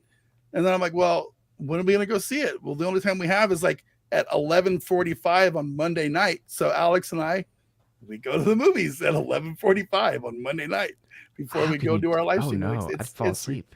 Well, the other problem I have is I have friends that'll go, but they're usually like, yeah, but like, okay, well, I'm going Thursday night at 7 p.m. Well, I can't go then. How about Sunday? Yeah. It's like, no, I can't. It's like, it's that stupid problem of I have to see it as soon as I can. My friends will see it at their fucking leisure. Right? Me and Tom aren't even in the same state, and we're seeing it at 7:00 on Monday night. Yeah, and then I got to get back here, write my review for Andre. So next week we'll be able to talk about Mission Actually, Impossible. we could do it together, Mikey. Now that you say that, we could do it Monday night. But here's the question though. We can make fun of culture. We're talking about Mission Impossible. I want to know the answer to this question. Are we going to go watch the Barbie movie, or is it too woke? I just brought it Is up. it woke? I'm going. Woke. I'll let you know. Odin for bringing that back into my mind. Well, I think the reason you're bringing this up is because Kate McKinnon decided to open her mouth on some interview, 2 weeks ago now, saying, "Oh, this is a pro-feminist movie," and we want to bring up that link up on it the has a feminist issue. So on the live stream. I won't because it's a video. It's a full video. Yeah. There's a video that we had from Fox News of the chick from the Real World interviewing a couple other ladies. I don't want to pull up a video. We should There's just also the Piers Morgan interview as well. Yeah, we don't even need those. We don't need those. We don't need those. But no, We because I talked about this on my I don't know if we talked about it here as well, but we've known about this for a while because the director already in an interview like well over a month ago mentioned that part of the inspiration for the script was a psychology book about teenage girls' self-image. Boom. We already knew this. Like that's why when I'm hearing all this stuff saying, oh, there's these rumors coming out and Mattel is saying it's not true. And I'm like, when the director/writer is saying that they were inspired by a psychology book about teenage female self-image, that tells me a lot about, okay, I can see where the directions of this movie is going. Here's my only question. My girls, I don't see it in the trailer. I raised two girls. I used to have a house filled with Barbies. There's probably still some floating around in the boxes somewhere. I got two granddaughters that like Barbies. Why are they marketing a Barbie movie to the PG-13 crowd when it's the little kids? It's the 7, 8, 9-year-olds, dude. It is that play Barbie. What's going on here? I don't quite get it. It is 50 plus white women they're targeting with this movie. Well, for one thing is because it's like kind of like with the Mario movie, you want to get both the parents and the kids involved. Plus, kids don't buy toys anymore. That's another problem. It's also 2 hours long, and this film was going to be woker than it is already. Odin, because it was supposed to be Amy Schumer. She walked away from it because it wasn't. I'm real curious if it's as woke as some of these people are. It wasn't feminist enough. I'm going to finish saying what I'm saying, Tom. Amy Schumer walked away. Yeah, you're talking about a completely different movie, though, that we reported on years ago. Because they also wanted to make a Barbie versus He-Man movie over at Sony. Why? Because they're on crack. And Amy Pascal was running the studio at the time. That's why. But again, if I'm wrong, I'll tell you because I got to go see this movie. I don't see it in the trailers. Beach party. This feels like a Lego movie kind of thing to me more than anything. So I've actually just pulled up. So obviously it's Wikipedia, but take it with a grain of salt. But here, I found this weeks ago. For the film treatment, Greta Gerwig had written an abstract poem on Barbie in the vein of the Apostles' Creed. whatever the hell that's supposed to mean. Not Apollo Creed, though. For the narrative arc, she was partially inspired by the 1994 nonfiction book Reviving Ophelia by Mary Pfeiffer, which accounts the effects of societal pressures on American adolescent girls. Oh, sounds riveting. Yep. Yeah. So that's what the writing was influenced exactly by. like the experience we're looking for. Yes. So I think that the trailers are. Go ahead. This group of 6 bearded men is probably not the demographic they're going for. But you know, I know it's going to be a weird movie. There's things in this movie, like you can see it from the trailer. There's the scene in the trailer where Barbie comes to the real world, and they're like, her and Ken are skating at Venice Beach or whatever, right? And this dude like squares up behind her. I mean, I almost think he like licks his hand and goes in and just gives her a massive smack on the ass. Like, and they portray that like this happens all the time, all over the place in crowded areas, on the beach or on the wherever. You know, not. I've never seen that happen to anybody anywhere at any time ever. For them, they're obviously trying to send some kind of message that men suck, right? Yeah. Is that what's going on with this movie? Women aren't safe around men, Matt. Yeah. Ken will be the butt of every joke in this movie. Well, and they're gonna show off his butt as often as they can. So yeah, and his he probably doesn't have anything, you know. See, now, wow, I'm sure that's gonna be a joke, right? This is kind of pathetic, to be honest with you. But yeah, like, who who cares what Ken is treated like in this movie? It's not made for us. The girls want to see it. All the toxic femme chicks are like giddy over this thing. They've got their shirts ready. They're getting their nails done. They're getting their hair done. They are ready to go full on Barbie. I will acknowledge that we are not who they're going for. We sound like some pathetic, sad, whatever you want to call us right now.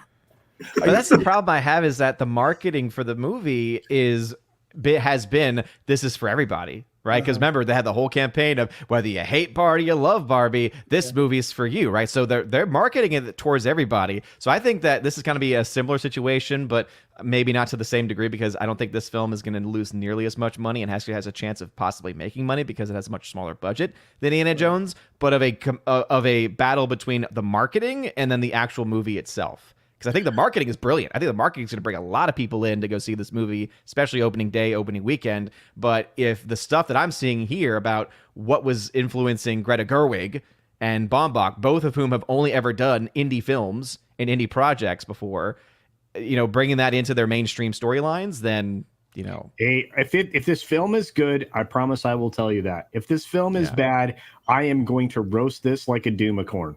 Hey, don't let that beach party influence you, okay? Oh, no, Access dude, no, media. But see, I'm driving, so I'm not drinking, so I should be good. I should be good. Okay. All I can say is this: images of Barbie as a young man greatly influenced my dating choices later in life. Listen, I just hope that the Barbie girls out there get a better movie than all of the He-Man kids got. Well, that's what it feels like to me, movie. Matt, because like they had originally reported they weren't doing like the Barbie girl song, for instance, in the movie. Right. The girls on Toxic Femme freaked out about it, and a bunch of people did online, and now they have a version of the Barbie girl song in the movie. I'll be much more interested to see what people like Nina or Chrissy Meyer or some of them people have to say about this. Well, you know. And that's the thing, is I'm selfish, or I'm not selfish. I'm jealous because I watch these girls have fun with this. It's like, I wish I was acting this way about Ninja Turtles right now. Right. Because they look at this and they tell me like, this is exactly what I had when I was a kid. It looks just like Barbie's dream house. It looks just like the outfits. It looks just like the world. It's all the stuff that they had when they were kids. It would be like if they literally just took our toys and plopped them into a movie. That's what these girls are getting right now, and I'm so jealous of that. Very jealous of that. You want? I hope the movie's good. House? No, I just want a Ninja Turtles to be decent, and not have Seth Rogen in it. That's what I get. Why is he? And Shredder's not even in the first movie because they're saving him for a sequel. I love that the hubris. I think they're going to get a sequel to this thing. Hey Tom, if I get a chance to interview Seth Rogen, I need a list of questions from you. Why do you suck so much is number one. I don't think I'm not sure he'll answer. Why do that people? one. What do you suck to keep getting people to give you these franchises? Okay, give me something I could ask him without him leaving right away. Just ask him if he wants to get stoned, and he'll talk about whatever you want. Oh yeah, that's right. So I'm gonna go wanna see know how many- Mutant Mayhem is cool. I'll go see it, Monkey Jeebus, and I bet you it's just as bad as the last crap we got from Bayham. Alex, go ahead. Sorry, Oh, Alex. my dad, who's 70 something years old, texted me and asked when we were going to go see Oppenheimer together. There you go. Oh yeah. That's a man's movie. Zero If my- CGI. If my 70-year-old father is texting me about a movie, you know that's the target demographic is going to be men. Well, what's I funny can't is wait to see that movie. It looks we freaking joked for awesome. months that they were going to let him actually let off a bomb for that movie, and lo and behold, they actually let him let off a bomb for that movie. Wait, what? Oh yeah. Yeah, there's no CGI in this movie. None. No CGI for the nuclear explosion. Where No did they? way. There's launch got to be this a thing? little bit like just like No. of effect. Like by that I mean you have a practical effect, like just like what we see with what Tom Cruise does, right? The vast majority of it's practical, but they do have underlying CG but- elements. Maybe Stop. solar. Oh, They may have- stop. You're telling me that they let Nolan blow up a nuclear No. fucking bomb A to film Moab. this movie? No, a What? Moab. They let Oh, him Moab. Okay, Moab. mother of all bombs. Those aren't nuclear. Okay, Yeah. but wow, that's wild to me. Okay, all right. I'm going to tone it down a little bit because I was freaking out there for a second because I didn't remember anything Yes, about any he nuclear bomb tests recreated the going on. first nuclear weapon detonation without CGI effects as part of the production for his new film. Yeah. Crazy. That's wild. Yeah, I mean, that's just sets him apart from anybody else that I know of making movies. Maybe Tom Cruise up there with like Odin said, but like blowing up real things because you don't want to do a CGI freaking. You remember in Indiana Jones when they had that stupid CGI freaking nuclear explosion with the fridge? We're not doing that this time around. Well, no, Alex, and that's what I said differentiated the last two indie films from the first three is that was part of the spectacle, right? We would go and see the stunts being done, not some CGI mess. Practical effects are how you win the day always. I mean, and again, Indiana, CGI is not so much fun. Here you go. As long as this thing is better than Tenet, I'm going to be happy. So, Right? I couldn't even sit through all that. I It's not that I love didn't awful. get it. But they also I got made- confused. I didn't get it. But they also look. I'm telling you, this is why It's in reverse. Mission Impossible 7 is going to be great, is because they built a train to destroy it. I mean, it's like they had the dude jumping off the mountain on a motorcycle for real. I mean, it's just like this is. if you're going to make a $200 million movie, that's how you do it, right? They really had Cillian Murphy scowling through this whole movie. They didn't need CGI like they did for Indiana Jones. That's true. Yeah, I mean, you just have him looking unhappy with everything around him all the time. He doesn't. Yeah. Hey, and you can save big money now at Noah's Ark. Ads. You can tell where I'm at. I love Cillian Murphy, man. I'm a big fan of Peaky Blinders. I've been a fan of him as an actor for a while now, and you're right. He has this like deadpan, resting bitch face the whole time, but it works for him. It works for him really well. He plays to his strengths. I keep, for whatever reason, I want to call him Cillian Murphy. You guys call him Killian Murphy. That's what I'm I like, used to call him all the time. A Cillian. He's Irish, I believe. That's Yeah. an Irish name. That's what I thought. Cillian Murphy. That's right. Killian. Diddly And diddly you have potatoes. names like Declan, where people would say Declan. No, it's Declan. Declan. Declan's over there. I'm Declan. Ah, yes. Yeah. The clan. Declan, let me introduce you to Declan. This is Ma. This is Pa. This is Sis. I'm going to pull this up really quick because I don't know Diddly when you diddly put it. potatoes. But, Brian from the podcast, $2. That's right. A topic we all agree on, and I'm gone. I think it's when we were talking about Sound of Freedom. Yeah. Yeah, Okay, no, actually, cool. it was Mission Impossible. He was excited right. for Mission Oh, is that okay? Man, Either way. I hate hosting. It sucks so much. It's just- I like Hostess. They make so many good things. yeah. No, yeah. hosting the show. Oh, So hosting. we got about 20 more minutes, guys, and we got two more topics we want to get through really quick. So I'm just going to. Do we want to get through them? We can. It's fine. You Do want we to want to do get yelled at by Kadish? No. No, I don't care. Pick if one Kadish next. yells at me. I don't know. He keeps Kadish isn't texting really. me. You want to What get What one are next? you doing? Why is this show? So That's what his last one was. Who let got the it. Mexican on? Yeah.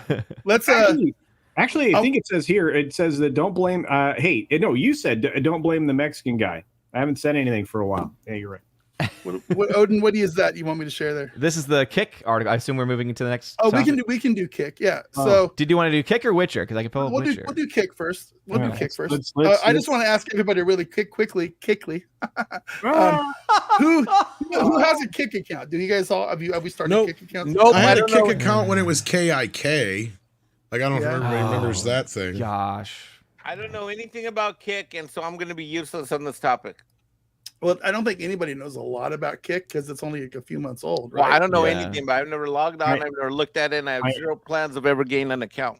I was going to do this, and then I realized that this is not a quote unquote free speech platform because the owner of it came forward and says, "Yeah, this is going to be free speech." I was like, "All right." Is there such a thing? Is there such a thing? Well, I don't know. I just know that I don't need more barriers in front of me for everything all the time. So I don't want to turn this segment into just a. I'm going to turn this article off real quick. Yeah. But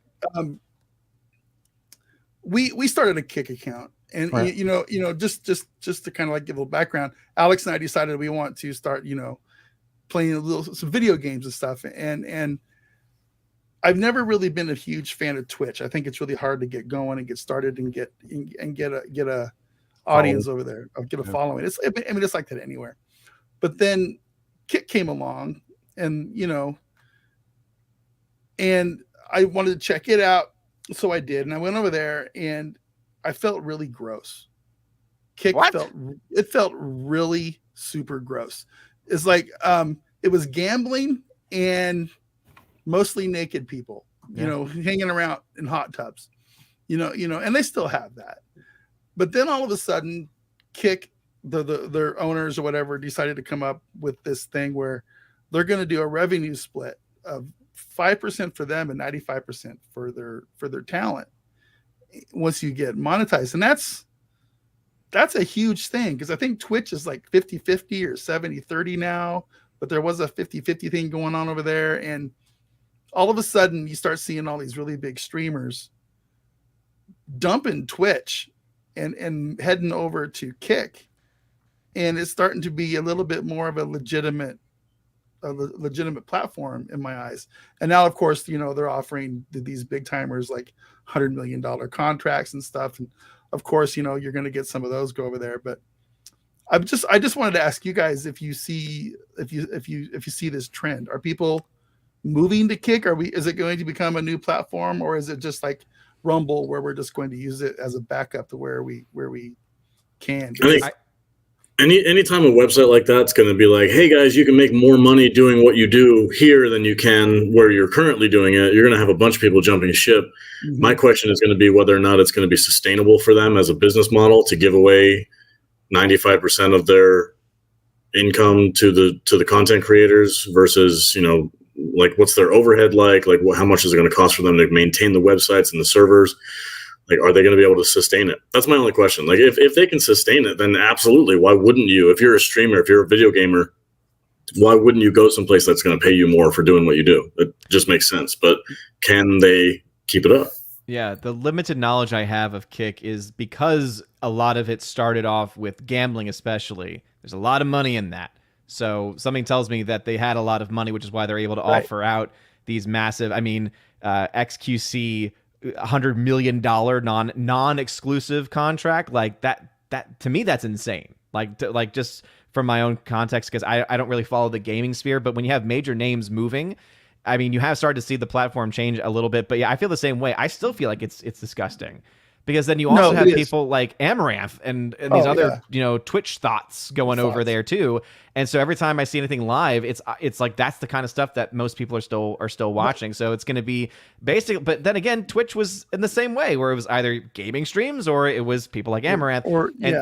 So I think that ultimately, because it seems that they do have a lot of upfront money, they probably can actually do that. And since you do have a huge exodus, it seems, from major players at Twitch moving over, Twitch seems like it's going to be going under, or at least they're not going to be able to sustain the model they currently have without losing that many more people. But I have one.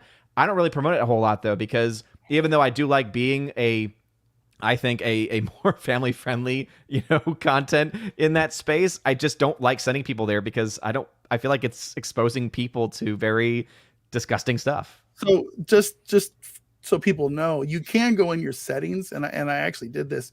You can go into your settings on your Kick account, and there, down at the bottom it says you can turn the bikinis and hot tubs and the gambling sections off. Where you don't see it on the home page. I remember the first time I went on there, it's like my brother, he said I went to Kick. I feel like I have an STD now when I'm done watching. and that's exactly kind of what it felt like. It felt gross because there was a lot of really weird stuff on there, and I can't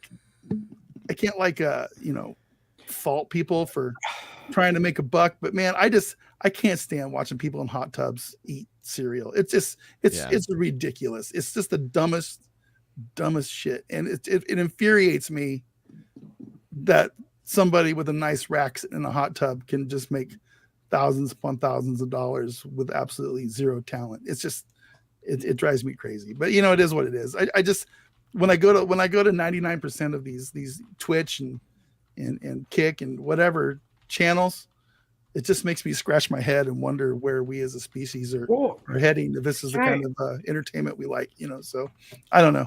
Let me add my 2 cents to that, because it's one of the reasons why I didn't jump in D Live and places like that were the also rans at the time early on in my streaming career. And it's why it took me a while to even get a Twitch channel together, which I did for a little while, and I built up enough of a following for them to send me a couple bucks here and there. But at the same time, I really didn't invest in it because I kind of had very little faith in it. And it's for good reason. I mean, maybe I would have earned a few more bucks here and there if I continued to be doing it. But Twitch seems to be on its way out. Kick seems to be on its way up. Kick is bringing over these video game personalities you guys mentioned. I think Odin, I'm not sure if it has it in this article, but I think they're going to pay Dr. Disrespect like $50 million or something. And you're pulling a lot of these big name talents over there, and you're promising the world to these people. But I don't think it's a sustainable model, regardless of whether or not it's supported by a. Now, was Kick the one that I was already hearing about that was censoring stuff already? Yeah, that's and again, that's the other thing. I mean, they're already telling people, if I can't, the owner said if I can't, and I don't remember who the creator was, but he said if I can't control this person, they won't be on this platform. I don't want to be controlled. I think Doc is worth way more than $50 million. Personally, I love that. It's bad enough we got to put up with what YouTube puts on us. Really quick, WG gifted 5 Salty Nerd podcast memberships. Thank you for that, WG. That was very nice. I forgot to put our goal board up today, but it's usually 5 subs. So goal. Look at that. Look at that. Didn't even put it up, and we still. I know, man. See, he'll probably hear about it later. No, I won't. He's fine. Matt Vader's going to put Mr. Kadish out of a job. No, not at all. He would actually probably really like that because he's a busy dude. If he didn't have to touch these live streams on a weekly basis, if he let me and Alex do it, he'd probably love it, right? Right, Alex? Yeah. I try to handle my Tuesdays as much as possible. Yeah. The thing is, the funny thing is, he this week he asked me, he goes, "You just want me to put Saturday stream together?" And I was fully intent on doing it, and I'm like, I kind of feel like he's on vacation. I think he got bored and he wanted something to do. So I'm like, yeah, go ahead. You can put it together. We got to see the inside of his nose for like 2 minutes. I did for a couple seconds. That was pretty weird. Thanks, Katie. Yeah. So anyway, is Salty playing indie tonight? No. Not tonight because I'm not home. I don't have my home computer. I'm out and about. I'm in Phoenix, Arizona right now. So I'm not going to do a live stream tonight for the Indiana Jones thing, but I will be back at it as soon as possible. And if you're disappointed with Indy 5, come hang out with me on Saturday nights. We play a real good Indiana Jones story with the Fate of Atlantis. It's a lot of fun. Yeah. Old school 1992 click-it adventure game. Tons of fun. Very nostalgic. Love it. Okay. That's super fun. Click. You might as well play Zork. Turn right. Turn left. Go for it. No, that's cool. All right. So, hey, everybody, go over there and hit our follow button on Kick at kick.com/saltynerd podcast. That would be really great. I'm technically there too. I do stream. Like again, multi-streaming with Restream makes everything easy. It is a pain because you'd have to like manually go in and change the title every time. But all right, I was not bored. How dare you, sir? Listen, I know. He's I know. watching the show. It's fine. He's That's on good. vacation, but he's still watching. He's still watching the show. I'm not bored. As I said, he's taking notes, and next time it's going to be. I'm going to get 100 demerits. I'm afraid to check my email right now. No, it's okay. We love Matthew Kadish. And I thought I made a banner, but I can't find it. So I got one more question for you guys. Is anybody watching season 3 of The Witcher? Nope. I did the other day. You did? I did. Wow. I've been watching it since season 1. I forgot. I very rarely get started on shows, so I started watching it a while ago, and you know, when season 3 was available, it's like, okay, I'll watch it.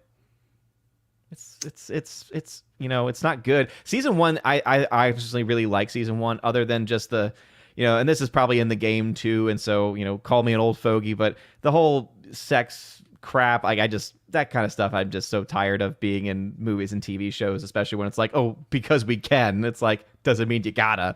And so like that's always been an issue. But you know, this season I don't think is nearly as good as obviously the first season is. Like season 2 wasn't as good either. But it's again, it's not the worst stuff I've ever seen. I know some people hate it or just don't even care about it, and I'm mad at the whole Henry Cavill thing. However, it is interesting that they were actually able to. Did I hear that like Liam Neeson or something is coming in to play his character? I don't know. I don't think it Hemsworth, big difference. It's a lesser Hemsworth, though, right? Yeah, not I was Liam reading Neeson, an article Liam that said Hemsworth. Neeson. Then they were totally wrong. Like, where in the world would you replace? I even double checked and I was like, wait a minute, what is this? I am a certain set like, of wait. skills. I am the Witcher. I was like, Watch as I pace myself. Big difference. No, yeah, the Liam Hemsworth. Okay. Hemsworth. That And makes more sense. they actually filmed season 4 and 5 back to back because they knew damn well this was going to happen. The only downside I see to this, because there's a ton of schadenfreude here, obviously, with the ratings taking a huge dive. Yeah. But you know that the media is just going to use this as, well, this just goes to show you why, you know, they were right to get rid of, you know, Henry Cavill because the ratings suck with him in it. And they'll use it as an excuse to bash on Henry Cavill, basically. But yeah.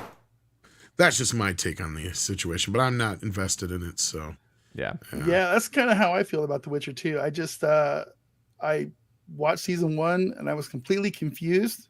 Yeah, and I really hated the scrote sack armor. That was awful. And then I watched season 2 and I thought it was a little bit better, and they did change stuff up. But once they said Henry Cavill wasn't coming back for season 4 after season 3. I immediately lost all interest. I'll probably watch season 3 as a go to sleep show, meaning I'll come home, I'll get cleaned up, and I'll go to bed. And I always turn something on to fall to sleep too. And that's probably what that show will end up being for me. That's what it is. So yeah, because when I say I watch, like I hopefully you could tell I'm not very enthused about this show. Again, that's what it is. It's like you have it on the background, you have it on when you fall asleep.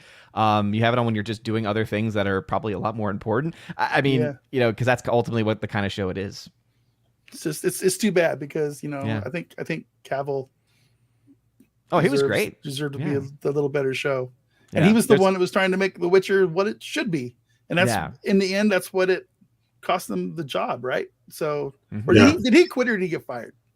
There was probably a mutual separation from what I understand, and this could just be rumors, but it sounded like he was telling the writers that they were screwing up the story, and the writers were telling him that he was toxic. So there was like this back and forth bad relationship. So when I think either he saw an opportunity or they made an opportunity for him. Yeah, because I know that he signed on with, was it there's metal, what's it called, the game that he's doing, the Warhammer show that he's 40K, doing. man. Warhammer, that's what it is. Oh, I'm not a Warhammer person, so listen, if he does that right, it's going to be the most epic thing it's ever been on the screen. It's Warhammer people be crazy. They are. They are into their Warhammer. I used to be one. My boy, one of my best friends, tried sucking me in. I'm like, as soon as I got wind of I'm like, okay, I see how expensive this is. My reaction wasn't awesome. My reaction was like, no, I'm too old to get into this. It's super nerdy. It's super dark. It's an intense hobby, and and there's no dipping your toe into it. You're either all in or you're not. There's no middle ground. It's wild, but yeah. So season 3 sucks. It's a throwaway television that sucks. It's too bad for Henry Cavill. There's at least one scene worth watching where Henry Cavill goes on a tear in a fight sequence, and it's pretty good. Okay. Yeah. And there's no Yennefer boobs, so I'm kind of upset, right? So there, again, unfortunately, I've seen this, but yes, there kind of are. Kind of doesn't count. Again, probably for the best if it wasn't existing at all. But that's just my take. All right, let's start getting out of here. But really quick, $50. Thank you, Mr. Bob Dorsey. Really much appreciated. Sorry, I was watching RFK on Rogan. Hope everyone is having a good day. Going to watch midgets wrestle at 8 p.m. Central in Topeka, Kansas. That, my friend, is a day. That is a night right there. That is a good way to spend an evening to go to the midget wrestling show. I am so freaking jealous right now. That is incredible. That is incredible. Every once in a while, a little person wrestling show will come through town, and I think I'm going to go watch it next time. I'm going to take Alex with me, and Culture can drive up, and we can all go together. You should vlog it. You should just vlog the whole thing. I might do it. Might do it. So and there you go. Tom Connors. Any last thoughts? What I do now. Any last thoughts? What are you doing, man? I got to run. I'm going to be on the Tom and Jerry podcast. We're about to talk Mission Impossible 1996. Nice. So I'll be heading over there. In fact, I got to run right now. Actually. Tell Gary I said hello. I will. And tell Gary you said and hello. tell him I said to go fuck himself. And use that quote. Okay. He likes that. He likes that when you tell him that. That's when I tell him that. Say hi to Geary. Geary. Yes. All right. Take care, kids. Okay. Thank you so much for having me. Good one, Tom. Odin, any last thoughts? And what's up with you? What's going on? Last thoughts would be that Disney is in for a world of hurt. And again, I bring this up again because it's the film that everyone keeps forgetting. They have a film called Wish coming out over Thanksgiving that no one knows about really anything. And I suspect that budget's going to be at least $200 million. So another financial failure. Basically every film they have yet to come out is going to be financially failing. And they can't afford to promote it. Odin? No. Nope. That's wild. And I would be surprised if they're like, oh, Disney Plus not too long after, because that might as well what they should do with it. But anyway, if you want to find out more about box office stuff, I'll have a box office breakdown video sometime tomorrow. But no live stream tonight. You can follow me over at OMB Reviews. My mom is in town. That's why I had to step away for a little bit because she just got in.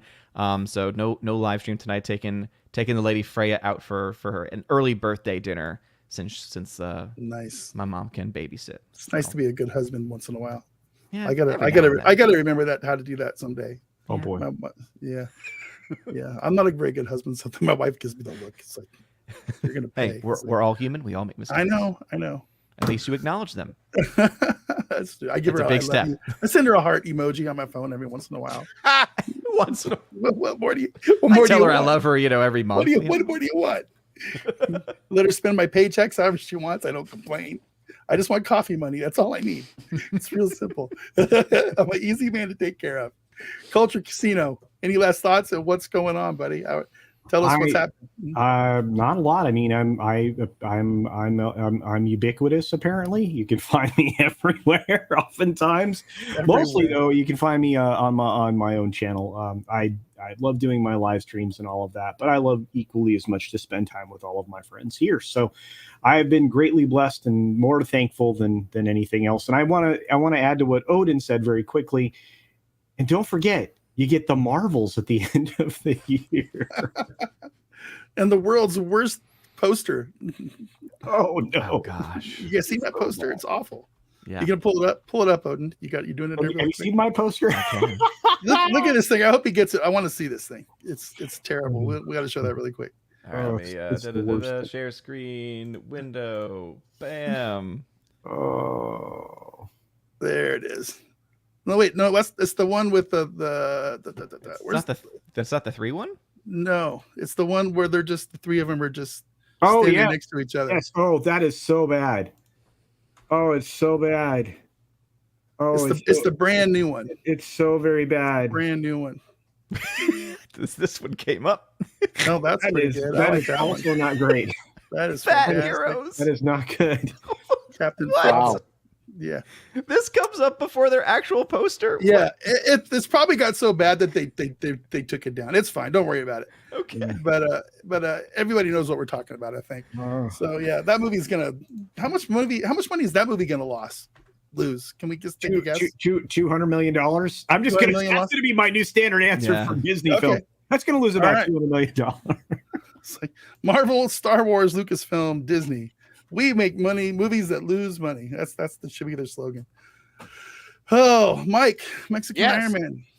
What's up? What do you got going on, buddy? You have any last thoughts? I've been I don't usually promote myself, but this weekend I'm trying to promote George the Giant Slayer, good friend George Molo. George. Yeah. George. Today is his birthday, so a shout out to George. Happy birthday, George. And he is ever so close to 100,000 subs. He's only 800 subs away from getting to 100,000. So please, anybody out there, please subscribe to George the Giant Slayer. He's a great guy, great content, great member of the fandom, and he would appreciate your support. How many subs does he have? He's at 99,200. Oh my God, he's almost 100,000. We're literally at we're literally send some of them over here to us because we would like to be there. That'd be great. We will call that the cross pollination. Okay. The salty Slayer pollination. Let's do it. I like that. Next time you're over there, you need to send some people over here. Okay? Well, I will do that. In fact, it's funny that you mentioned that because George is going to be doing his live stream in the morning before this live stream. Oh, cool. So we could actually set that up, and I'm going to be producing his live show, so we could actually set that up. Nice. Yeah. Love to have you guys on. Thank you, sir. I've been having George with his channel for about a year and a half now, and we're at 100,000. So. Alex. Yeah, hey, thanks everybody. I'm glad I was able to pop in. I know I came in a little bit late, but I'm happy to see you guys. Culture's a pleasure. If I would have known, I forgot that you were a Phoenix local, so I'm gonna hit you up. And Odin, it's always a pleasure. Mike, my man. Thank you guys all for the support coming in on Saturdays. I know Matt was a little nervous about hosting his own show, but I wasn't nervous. I just was like, I'm not a host. You guys did great. I'm a color guy. I'm the sidekick. Yeah, that's it. So let's see. We're doing stuff on Tuesday. We're going to be back in the studio on Tuesday as a group. All four of us will be there. We're talking Warrior season 3. We'll be talking. I think we're doing Con Air this week, right? Are we reviewing Con Air? Con Air. Yeah. So join us. We'll probably be doing Twitter Spaces live for that as well. So if you want to catch it, like the raw recording, you can hit us up on Twitter. If you want to catch the full review, there's that poster. There it is. I'm gonna put it up. Put the bunny down. Nice. That looks like I think your kid could make a better poster, Alex. With your I can Photoshop something on my phone a little bit better than that. Yeah. That is. Anyway, but yeah, thank you everybody. Atrocious. Thank you for the super chats. Appreciate it. I will talk to you guys soon. Thanks, man. All right, man. Yeah. And I want to thank everybody, all you guys, for coming on today, because there's no way I'm carrying the show for 2 hours with my caveman brain. It's just not ever going to happen. So appreciate all you guys. I really do. You come on here all the time. Odin's on here almost every week. Really appreciate you. And I appreciate all the support on chat. I love you guys. I appreciate all the super chats. I think we can go through those really quick. We pull these up. Joker's Voice, Mike, Mexican Iron Man, JT Gunn, Fletcher Williams, and more Mike. The MJO Skyver. How do you say that? MJO Skyver. Scotty Dub, the Irate Specialist, and the Popcast, and Bob Dorsey. Appreciate you guys all for the super chats today. We spend the money wisely sometimes. Buy some merch. But Alex has bills to pay too. Those are my favorite. Yeah. Those are my favorite hats. Yep. And I think we're gonna get out of here. Appreciate everybody. We'll see you next week, and we'll see you Tuesday afternoon at 2:00. Set the next live stream Tuesday at 2. So peace out, everybody. Have a good one. Outro. Oh, outro. I don't know. I was gonna say, are we live? Outro? We're still. Da-da-da-da-da, That's like last week. da-da-da-da-da, outro music. Yeah. Bow, bow, bow, bow. Bow, bow, bow, bow.